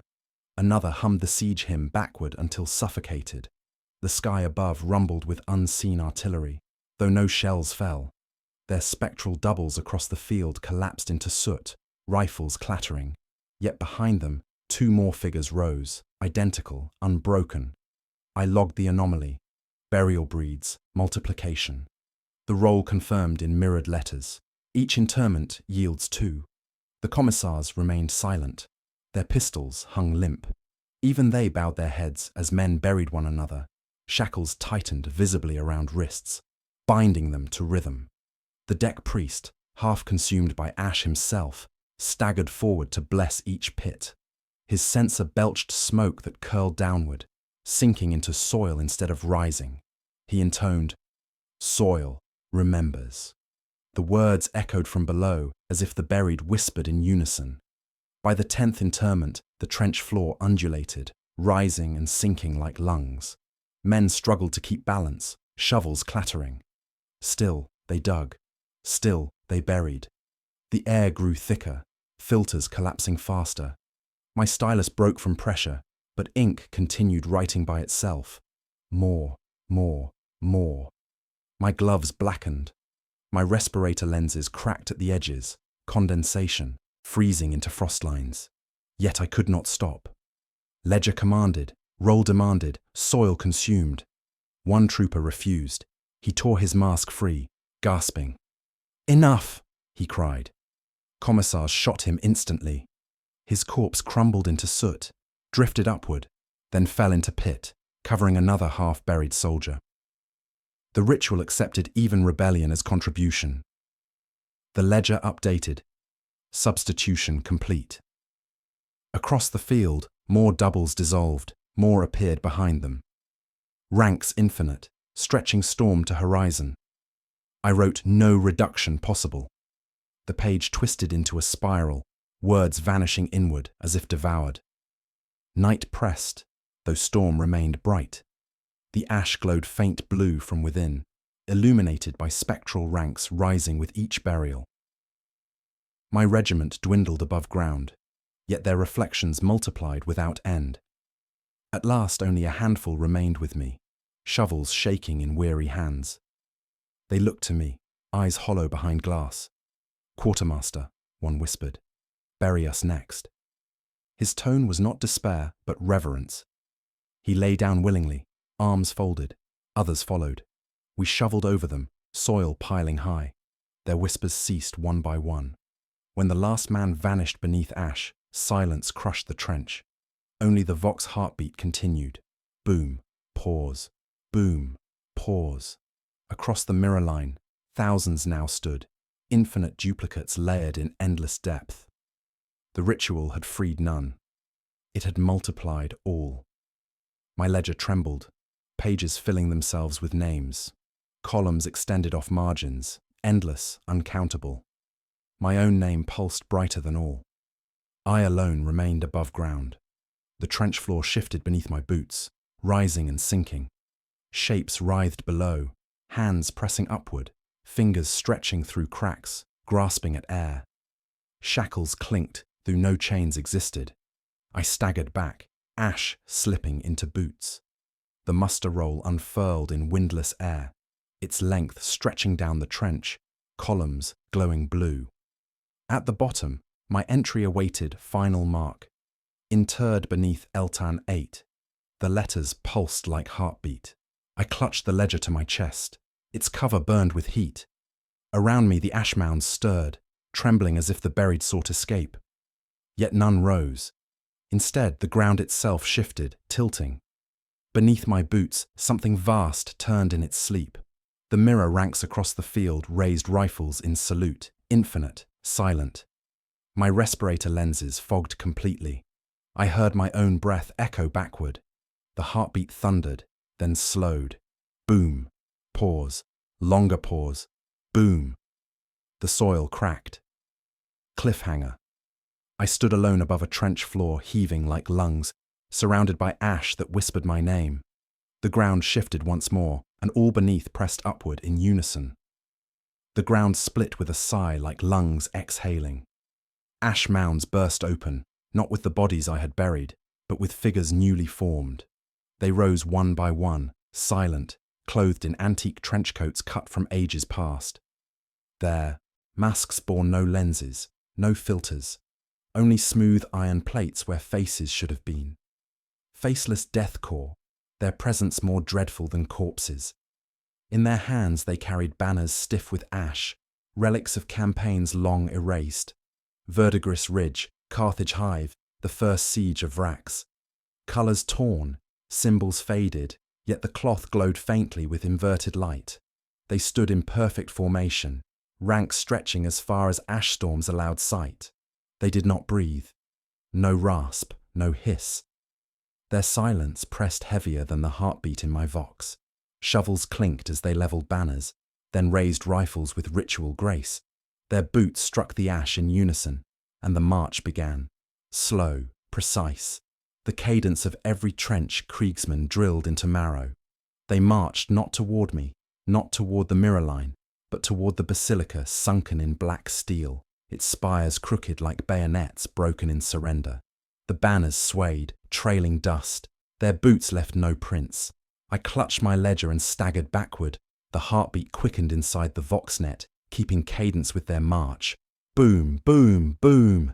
Each pulse rattled my mask straps. My stylus scratched on its own, recording faceless ranks advancing. The muster roll unfurled in my pack, pages extending like entrails, filling the trench with rustling whispers. Each blank column populated with unknown trooper, campaign extinct. The ledger screamed without sound. The commissars were gone, either buried or risen shackled. No voice ordered me forward, so instinct drove me back. I stumbled from the trench, boots sinking in ash, and fled toward the basilica. The faceless ranks ignored me, their march unwavering. Their banners caught phantom wind, cloth snapping in silence. My lungs burned, filters corroded by spores. I whispered trench hymns to steady breath, but they came out backward without my consent. The words dissolved on my tongue. The basilica loomed larger, black steel sweating moisture that tasted of rust. Its sunken stare yawned wide. I descended, ash cascading after me, heartbeat echoing down the corridor. The interior was colder than the storm, air thick with incense long burned away. Reliquaries still lined the nave, lids sealed, names glowing faintly. My own reliquary pulsed brighter, light bleeding from seams. I averted my eyes. At the far end, behind the altar, light bled through cracks in the wall. Not lumen, not chemical glow, but warp light, sickly and shifting. I pushed past reliquaries, boots ringing on black steel. My glove brushed one coffin, and heat seared through. Inside I heard whispers, my men begging burial, demanding release. I forced myself forward. The altar loomed, carved from fused shovels, its surface slick with condensed ash. Behind it the wall convulsed like flesh, metal bending outward. The crack widened as though sensing my approach. Warp light spilled through, violet, crimson, green. The muster roll in my pack writhed like a living thing, pages flapping. My ledger shook, opening itself. Across the page appeared one line, remembrance wound detected. The breach pulsed like a wound indeed, raw and wet, its edges bleeding sparks. Shapes swirled inside, trenches without end, collapsing into each other. I saw sieges stacked atop sieges, Verdigris Ridge bleeding into Vrax, Carthage Hive merging with Eltan 8, all trenches spiraling into one endless loop. Soldiers marched forever, buried forever, rising only to die again. I smelled the parchment of endless ledgers burning, ink boiling, pages dissolving into soil. The enemy was never Xenos, never heretic, never traitor. The enemy was remembrance itself, a wound feeding on repetition. I staggered closer. My respirator lenses cracked from heat. Inside the breach I saw Kriegsmen digging, their movements blurred across centuries. Some wore uniforms of M38, others the faded coats of M40. All moved with identical precision. None looked up, but every shovel strike echoed inside my skull. My breath grew shallow, my chest heavy. I raised the ledger. Its pages turned of their own, settling on a line glowing brighter. Quartermaster. Interment required at remembrance wound. The heartbeat inside Voxnet ceased. Silence fell so heavy it hurt. Then another sound replaced it, a voice. My own voice, calm and commanding, issuing orders. Form ranks. Dig deep. Bury yourselves. The sound came not from my mouth, but from the wound itself, amplified through its shifting light. I froze. My double's cadence rolled through the breach, instructing regiments beyond counting. Advance. Ash to ash. Interment eternal. The words echoed across sieges, each trench obeying, each shovel rising and falling. I shouted denial. My voice cracked, drowned by the wound's orders. My throat tore, but the breach spoke louder. I heard myself instruct executions, burials, substitutions. I heard my tone cold, bureaucratic, inevitable. The ritual had consumed me already. My voice became liturgy of soil. The ledger in my hands vibrated violently. Across its page, new words appeared. Order confirmed. Quartermaster speaks. I slammed it shut, but my mask vibrated with the same cadence, breath aligning to syllables I had not chosen. I stumbled backward, colliding with the altar. The reliquaries around me shook, lids rattling. Ash spilled from seams, hands pressing out. The faceless ranks outside had reached the basilica. I heard their boots through the walls, banners striking stone. They halted as if awaiting further command. The wound pulsed in rhythm, issuing my voice louder. Enter! Enter and repeat. Reliquary lids cracked open. Fogged glass eyes glowed from within, faceless and faced alike, merging in chorus. Ash to ash, they said in unison, though I had not spoken. My ledger burst open, its pages blackening. I tried to flee the nave, but ash blocked the stair, pouring inward like tide. The reliquaries split wide. Faceless kriegsmen stepped out, their antique uniforms stiff with soot. Rifles slung, banners swaying. They did not glance at me. They turned toward the wound, their steps rhythmic with my voice. One brushed my shoulder, its mask smooth and blank, and I felt heat sear through fabric. My breath faltered, cliffhanger. From within the remembrance wound, my voice thundered again, amplified beyond denial. Quartermaster, advance them all. The faceless legions obeyed. I staggered, realizing the command did not come from the wound alone, but from me already inside it. The remembrance wound widened as the faceless regiments entered, banners disappearing into its violet light. My voice, no, its echo of me, commanded them onward in unbroken cadence. I clutched my ledger until the leather creaked. The muster roll glowed like furnace embers at my back. I had only two choices: follow or be erased. With boots sinking into ash, I stepped through. The air inside was colder than void, yet choked with smoke of incense long rusted. It smelled of iron scraped raw, of prayers burnt to dust. My mask fogged instantly. I wiped with trembling glove and saw trenches spiraling outward in impossible arcs, folding back into themselves like a labyrinth with no center.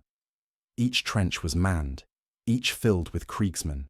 They moved endlessly, repeating final moments, firing rifles into empty storm, falling with bolt wounds, digging shovels into soil that refilled itself. Some clawed at filters, melted into their faces, eternally suffocating. Others whispered confessions that never ended, a chorus of unfinished deaths, spiraling forever. I walked between them. They did not notice. Their masks fogged, cracked, broke, yet they rose again, restored to the same agony. Boots scuffed duckboards slick with ash and blood that never dried. My senses warped, sight fracturing into duplicates, sound echoing backward. The drums no longer 3 beats but infinite, colliding, never in rhythm, yet never ceasing. I tasted soil with every breath, bitter and metallic, as though earth itself seeped through mask valves into my throat. Further down, the trenches widened into a cavernous pit. At its center rose an altar taller than any cathedral spire, built not from stone, but from shovels. Millions of them, handles fused into warped pillars, blades interlocked into jagged steps, rust dripped like blood, every shovel engraved with campaign names, Verdigris Ridge, Vrax, Eltan 8, countless more. Each blade bore a regimental number scratched deep, the air around it seared with incense smoke sharp enough to sting tongue and gums. I gagged, tasting rust, tasting soil. My knees buckled from weight of centuries pressing down. Around the altar, faceless regiments knelt in rings, rifles laid before them. They whispered hymns without mouths, voices pouring from smooth masks. The words struck bone more than ear. Ash to ash, siege eternal. They rose in unison, lifted banners, saluted the altar, and repeated the march into trenches spiraling away. When they vanished, new faceless ranks replaced them instantly, birthed from ash, kneeling again. The cycle never paused. I opened the ledger with trembling fingers. Across its pages appeared truth in mirrored ink. The Death Korps' penance has birthed a siege entity. Every regiment, every trench, every repetition feeds it. It remembers all. It requires all. The muster roll confirmed. Cycle infinite. Interment unbroken. Quartermaster. Record final act. My breath came fast. Mask valves rattling. My chest ached as if bound by chains. The wound pulsed deeper, light flashing violet, then crimson, then bone white. Inside its depths, I saw a shape coiling, vast, indistinct, formed from shovels and bayonets, faces and banners, breathing in rhythm with every Kriegsman who ever lived. It was not demon nor machine, but something forged from memory itself. Collective penance given body, a siege given will. Its breath became wind, pulling me closer to the altar. My boots scraped rusted blades. Sparks flared. I smelled my own mask burning. I forced my gaze down. On the altar's lowest step sat a data slate embedded in metal. My own handwriting scrolled across it. Quartermaster authorized demolition. I did not remember writing it, but my stylus still dripped black ink. Beneath the words glowed a schematic of the basilica's charge lines. Melter warheads planted when the Mechanicus first built this shrine. I traced their pattern. They converged here, at the altar's base. One activation would collapse the basilica, wound and all, or bury me forever with it. The entity shifted, trench walls groaning like ribs cracking. Thousands of Kriegsmen turned their fogged masks toward me in unison, eyes unseen yet piercing. Their shovels struck earth rhythmically, beating like drums. My voice rose again from the wound, commanding, "Advance! Continue! Dig eternal!" It was my tone, but colder, bureaucratic, unyielding. Ledger pages turned without my hands, repeating orders I had never spoken aloud. The entity had already absorbed me, split me, recorded me as another functionary of its siege. I staggered back. My heel struck metal. Reliquary lids burst open around the altar. Ossified faces leaned forward, whispering backward litanies. Ash rose in choking clouds. The taste of soil filled my lungs, gritty and sharp. My knees shook. I knew then there was no escape. Either I obeyed and the cycle continued forever, or I disobeyed and collapsed the wound. The decision weighed heavier than the trench world itself. My gloves hovered over the slate. The activation rune glowed faintly. A voice hissed in my mask, again my own. "You cannot destroy remembrance. To end us is to erase yourself." Yet behind it, faint, another whisper threaded through. The volunteers I had buried. "Release us," they begged. Their voices cracked, faint, but they were mine to hear. For the first time since orbit, I felt something like choice. Krieg teaches obedience, not choice, yet choice demanded itself here. I pressed my palm against the rune. It pulsed hot, burning skin through glove. The muster roll in my pack convulsed, pages tearing themselves apart, names screaming in ink. The altar shook. Shovels rattled against each other, shrieking like iron rain. The entity stirred, faceless ranks turning to halt me. Their banners cracked like thunder. My lungs filled with rust, my tongue coated in soil. Still, I pressed harder. "Inventory complete," I whispered. "Cycle terminated." The slate acknowledged with one word: armed. Beneath the altar charges ticked alive, VoxNet crackling with faint beeps. The entity roared through trenches, shovels striking as thunder. My voice screamed from the wound, louder than ever, issuing countermand orders. Stop, hold, obey. But I ignored myself. My finger hovered over the final trigger. Ash swirled around, carrying confessions of centuries. Ash to ash, the whispers cried, both plea and curse. Cliffhanger. I slammed my hand down. The rune turned crimson. The altar screamed as millions of shovels clashed together. The basilica began to shake, walls groaning. And through the wound, my own voice rose louder still, bellowing fresh orders even as I tried to silence it. The basilica trembled beneath my boots, walls resonating with a low hum of anticipation, as though it had awaited this moment for millennia. The altar sprawled before me, still jagged with shovels fused into impossible shapes, each one a testament to endless service and penance. My fingers hovered over the detonator, chilled by the weight of inevitability, yet hotter than any combustion could ever make them. The muster roll lay open at my side, pages curling in the unnatural wind that never touched my hair. Names I had known, names I had buried, names I would never see again. They writhed in ink like worms, alive yet inert. I remembered every funeral, every burial chant, every reversed litany that had seeped into my memory with the inevitability of ash falling from the sky. At first, there was only silence, the rhythmic echo of my heartbeat through the mask, a ghostly metronome for the dead. Then, the entity manifested, not as shovels or faceless soldiers, but as a parade of children. Masked children, faces hidden behind miniature respirators, uniforms too large, boots dragging along the blood and ash-soaked floor. Each carried a tiny shovel, their movements synchronized in horrifying perfection. They emerged from the spiraling trenches of the remembrance wound, marching with the cadence of futures, yet unmade, of regiments that had not yet drawn breath in the universe but were already trapped in eternal repetition. My stomach clenched. These were not corpses. They were potential unborn soldiers doomed to serve and die before they could ever live. Time fractured around them. Comlogs on my data slate glitched wildly, flickering between centuries. Messages from high command appeared, erased, reappeared, then vanished again. Orders signed in my own name, yet centuries apart, overlapped with contradictory directives. Some demanded restraint, others sanctioned total annihilation. I realized then that destruction carried a paradox. By detonating, I might erase all Death Korps regiments across history, the living, the dead, the unborn, from existence.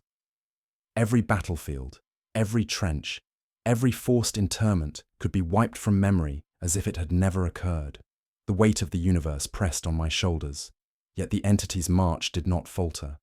Those children moved with silent precision, raising their shovels in salute that was both reverence and accusation. My fingers trembled over the detonator switch.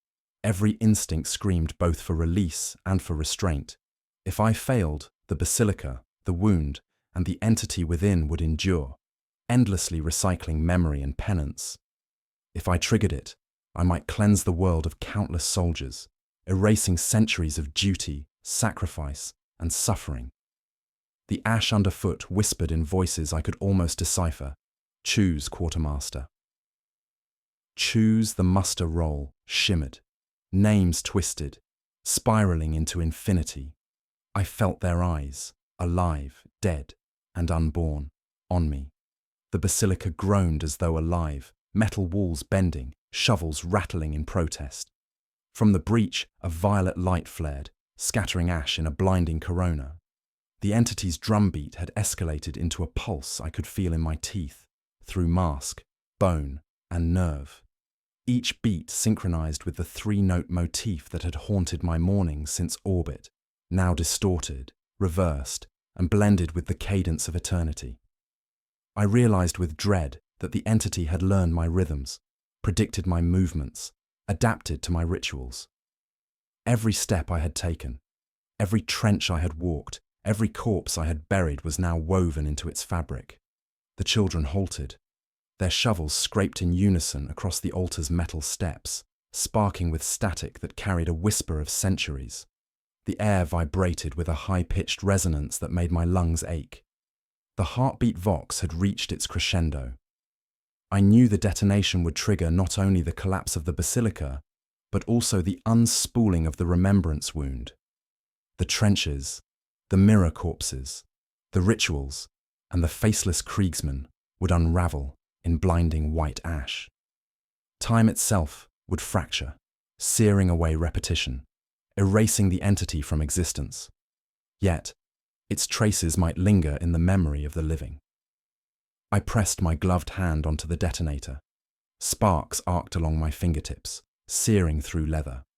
I felt the pulse of the wound through my palm, as if it had become one with the machinery, one with me. The children paused, masks tilted in unnatural inquiry. Silence enveloped the basilica, yet the air still thrummed with potential. The final tension before the collapse. I hesitated, heartbeat matching the entity's drum, weighing morality against necessity. I thought of every man I had buried, every soul I had interred in ash, every prayer recited in reverse. My mind spun with ethical calculus. The living, the dead, the unborn. The cost was unthinkable, yet hesitation ended. The quartermaster I had once been, disciplined, obedient, subservient to orders, had already made his choice. I pressed down fully. The detonator engaged. A white-hot pulse radiated from the altar's base, traveling through shovels, metal, and stone. The remembrance wound screamed, warping the air with violet and crimson light. The children were lifted, hovering as if ash itself had entered their lungs, masks glowing from within. Their marching ceased mid-step, arms frozen in salute. A final unified heartbeat resonated through the basilica, shaking the floor, shaking my bones. Then, blinding white ash, it surged upward, filling every trench, every corridor, every spiral of the wound. Walls warped and vanished. The altar splintered into fragments of light, shovels tearing free to dissolve in the storm. The children dissolved into particulate that shimmered, then fell like dust through the void. I felt myself lifted, weightless, suspended in a kaleidoscope of memories collapsing, histories unspooling, futures unwriting themselves. My mask fogged with condensation. I tasted only ash, bitter, metallic, eternal. Comlogs shattered across centuries. Voxnets screamed with fragments of prayers, orders, and death notices, now incoherent and overlapping, collapsing into a single, pulsing hum. I felt my own voice entwined with it, issuing commands even as my body was surrounded by ash. The muster roll caught in the storm, pages curling, burning, and unraveling simultaneously. I could read names, then see them vanish, erased from ledger, universe, and memory. The basilica, the mirror trenches, the faceless regiments, all unmade in a torrent of blinding white. Even as destruction consumed all, I understood. The cycle had ended, not with obedience, not with repetition, but with choice. I had broken the penance, fractured the entity, and in doing so, rewritten a small corner of history. I hovered above the ash, gloves scorched, mask steaming, alone amid the blinding void. The heartbeat vox ceased, replaced by silence. The remembrance wound had vanished. The basilica was gone. The children, the faceless soldiers, the mirrored trenches, erased, unmade, or never to be. And yet, in that whiteout, I felt memory tremble. Somewhere, deep in the warp or in the corners of time, a fragment remained. A shadow of remembrance, a faint echo of what had been. I breathed through mask, lungs tasting only ash and relief. I was alive. The detonator hung in my hand, warm, pulsing faintly, as if uncertain whether its job was complete. Outside, Elton 8's surface seemed empty, grey storms receding, ash settling like snow over trenches that were no longer. For the first time, I stepped forward without orders, without litanies, without echoes. The quartermaster alone, but alive, into a world where the cycle had ended, or at least, I hoped, ended. The inquisitorial salvage team descended upon Eltan 8 decades after the reported disappearance of the Death Korps regiment. Their landing craft groaned under the oppressive atmosphere, hull resonances echoing faintly like the heartbeat vox that had haunted my memories. They moved cautiously, sensors flickering over the ash-choked ruins where the basilica had once stood, now flattened to geometric fragments by whatever force had shattered it. The planet was declared a perpetual siege zone, coordinates sealed from all Imperium records, but curiosity and duty compelled them nonetheless. The ground was littered with remnants of machinery, scorched shovels fused to twisted steel, and the skeletal remains of fortifications that seemed impossibly old, yet uncannily intact. The team's tech priests recorded everything, their servo arms scraping over metallic detritus, illuminating glyphs scorched into walls and ash-caked floors. Nothing moved, or at least nothing that should. The air smelled of ozone and metallic residue, punctuated by faint whiffs of burnt rations.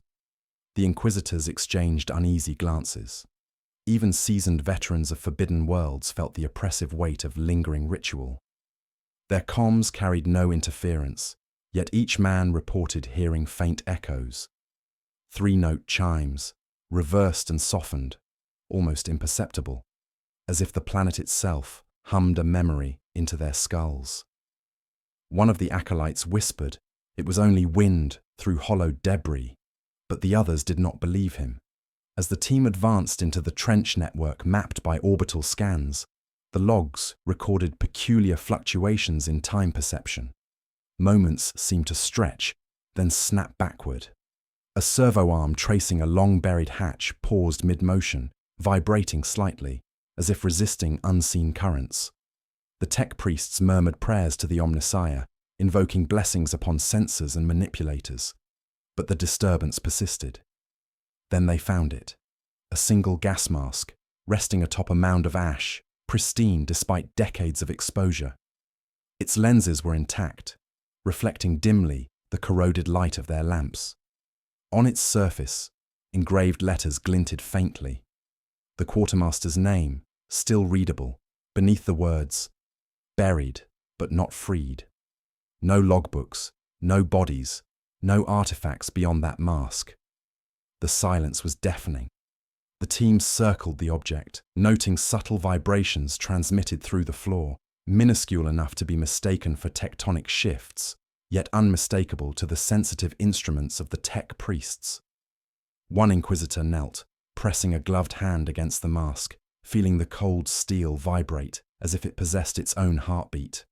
The three-note motif, the one that had signaled dread, ritual, and the breathing of trapped souls, played faintly in their helmets, though no voxnet was active. The sound was eerie, almost melancholic, stretching their nerves taut.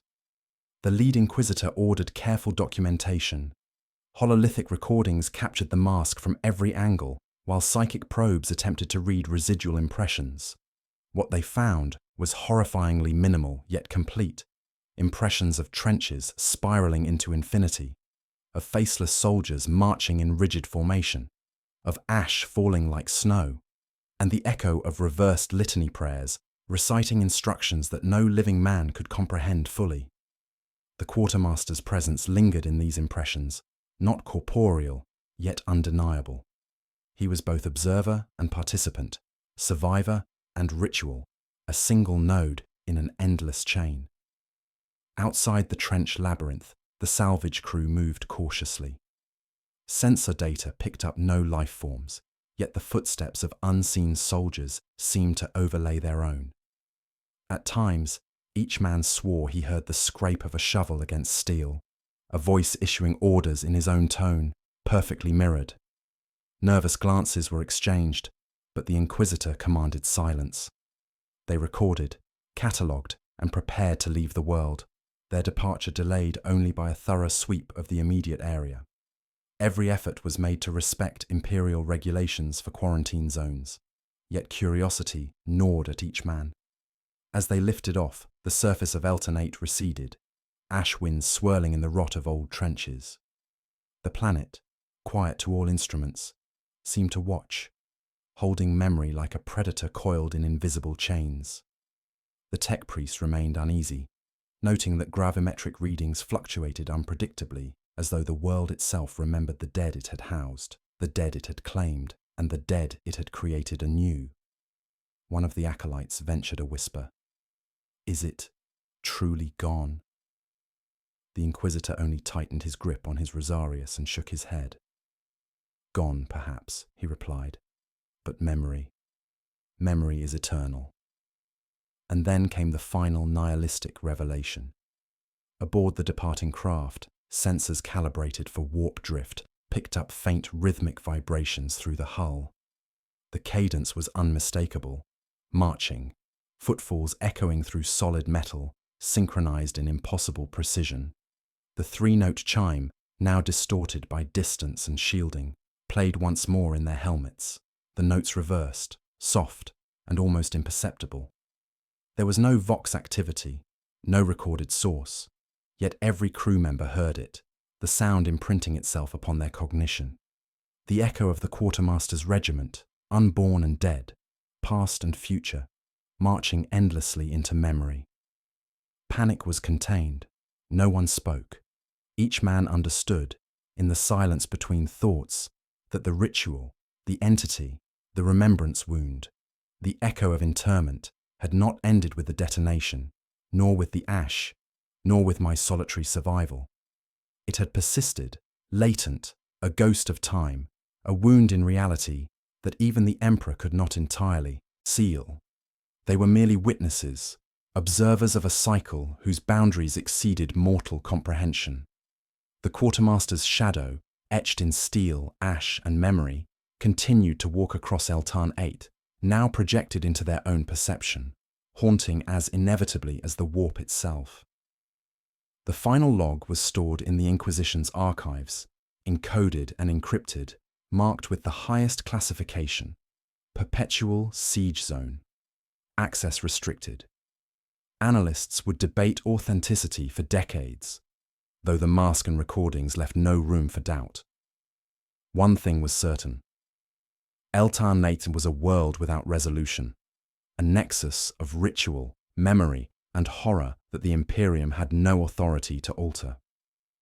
The entity remained, its heartbeat pulsing faintly through ash, through space, and now through the steel hull of the salvage craft. As the planet shrank behind them, the three-note motif persisted, echoing in altered rhythm, overlaying the ambient machinery hum of the ship. No living soul commanded it, no signal propagated it. It existed solely because memory, time, and penance had aligned in perfect, horrific conjunction. Each crew member felt it deep within, in bone, nerve, and thought, a reminder that the quartermaster, the regiment, and the entity had transcended annihilation. They had become neither dead nor alive, but perpetual. In the final moments before warp entry, the echo of marching intensified. The crew's hearts raced to match the phantom rhythm, gloves tightening over controls, eyes scanning instruments for anomalies they could neither anticipate nor interpret. The three-note chime reversed, then reversed again, a recursive pulse that threatened to overwrite their perception of reality. The quartermaster's fate, the cycle of ash, the infinite trench, these were not resolved.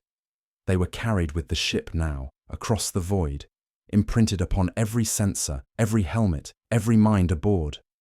The Inquisitor noted in his final observation, "We leave with nothing, yet everything follows." Memory persists where flesh cannot. Ash endures, and with it, duty unfulfilled. The log concluded with coordinates of the perpetual siege zone, the mask carefully stored in sacred stasis, and then silence, or so it seemed. The echoing footsteps persisted, faint, imperceptible to senses, yet undeniable to flesh and mind. The crew sat in mute comprehension of their witness. The quartermaster, his regiment, and the entity born of penance and repetition, were eternal. Eltana 8 receded into darkness, but the echo endured. Even as the stars drifted past the viewport, the march persisted, indiscernible yet omnipresent. And in that final moment, the inquisitorial salvage team understood fully the nihilism of the place. Endings were illusions.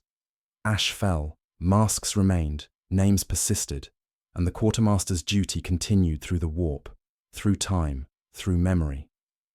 The threat, abstract and infinite, endured.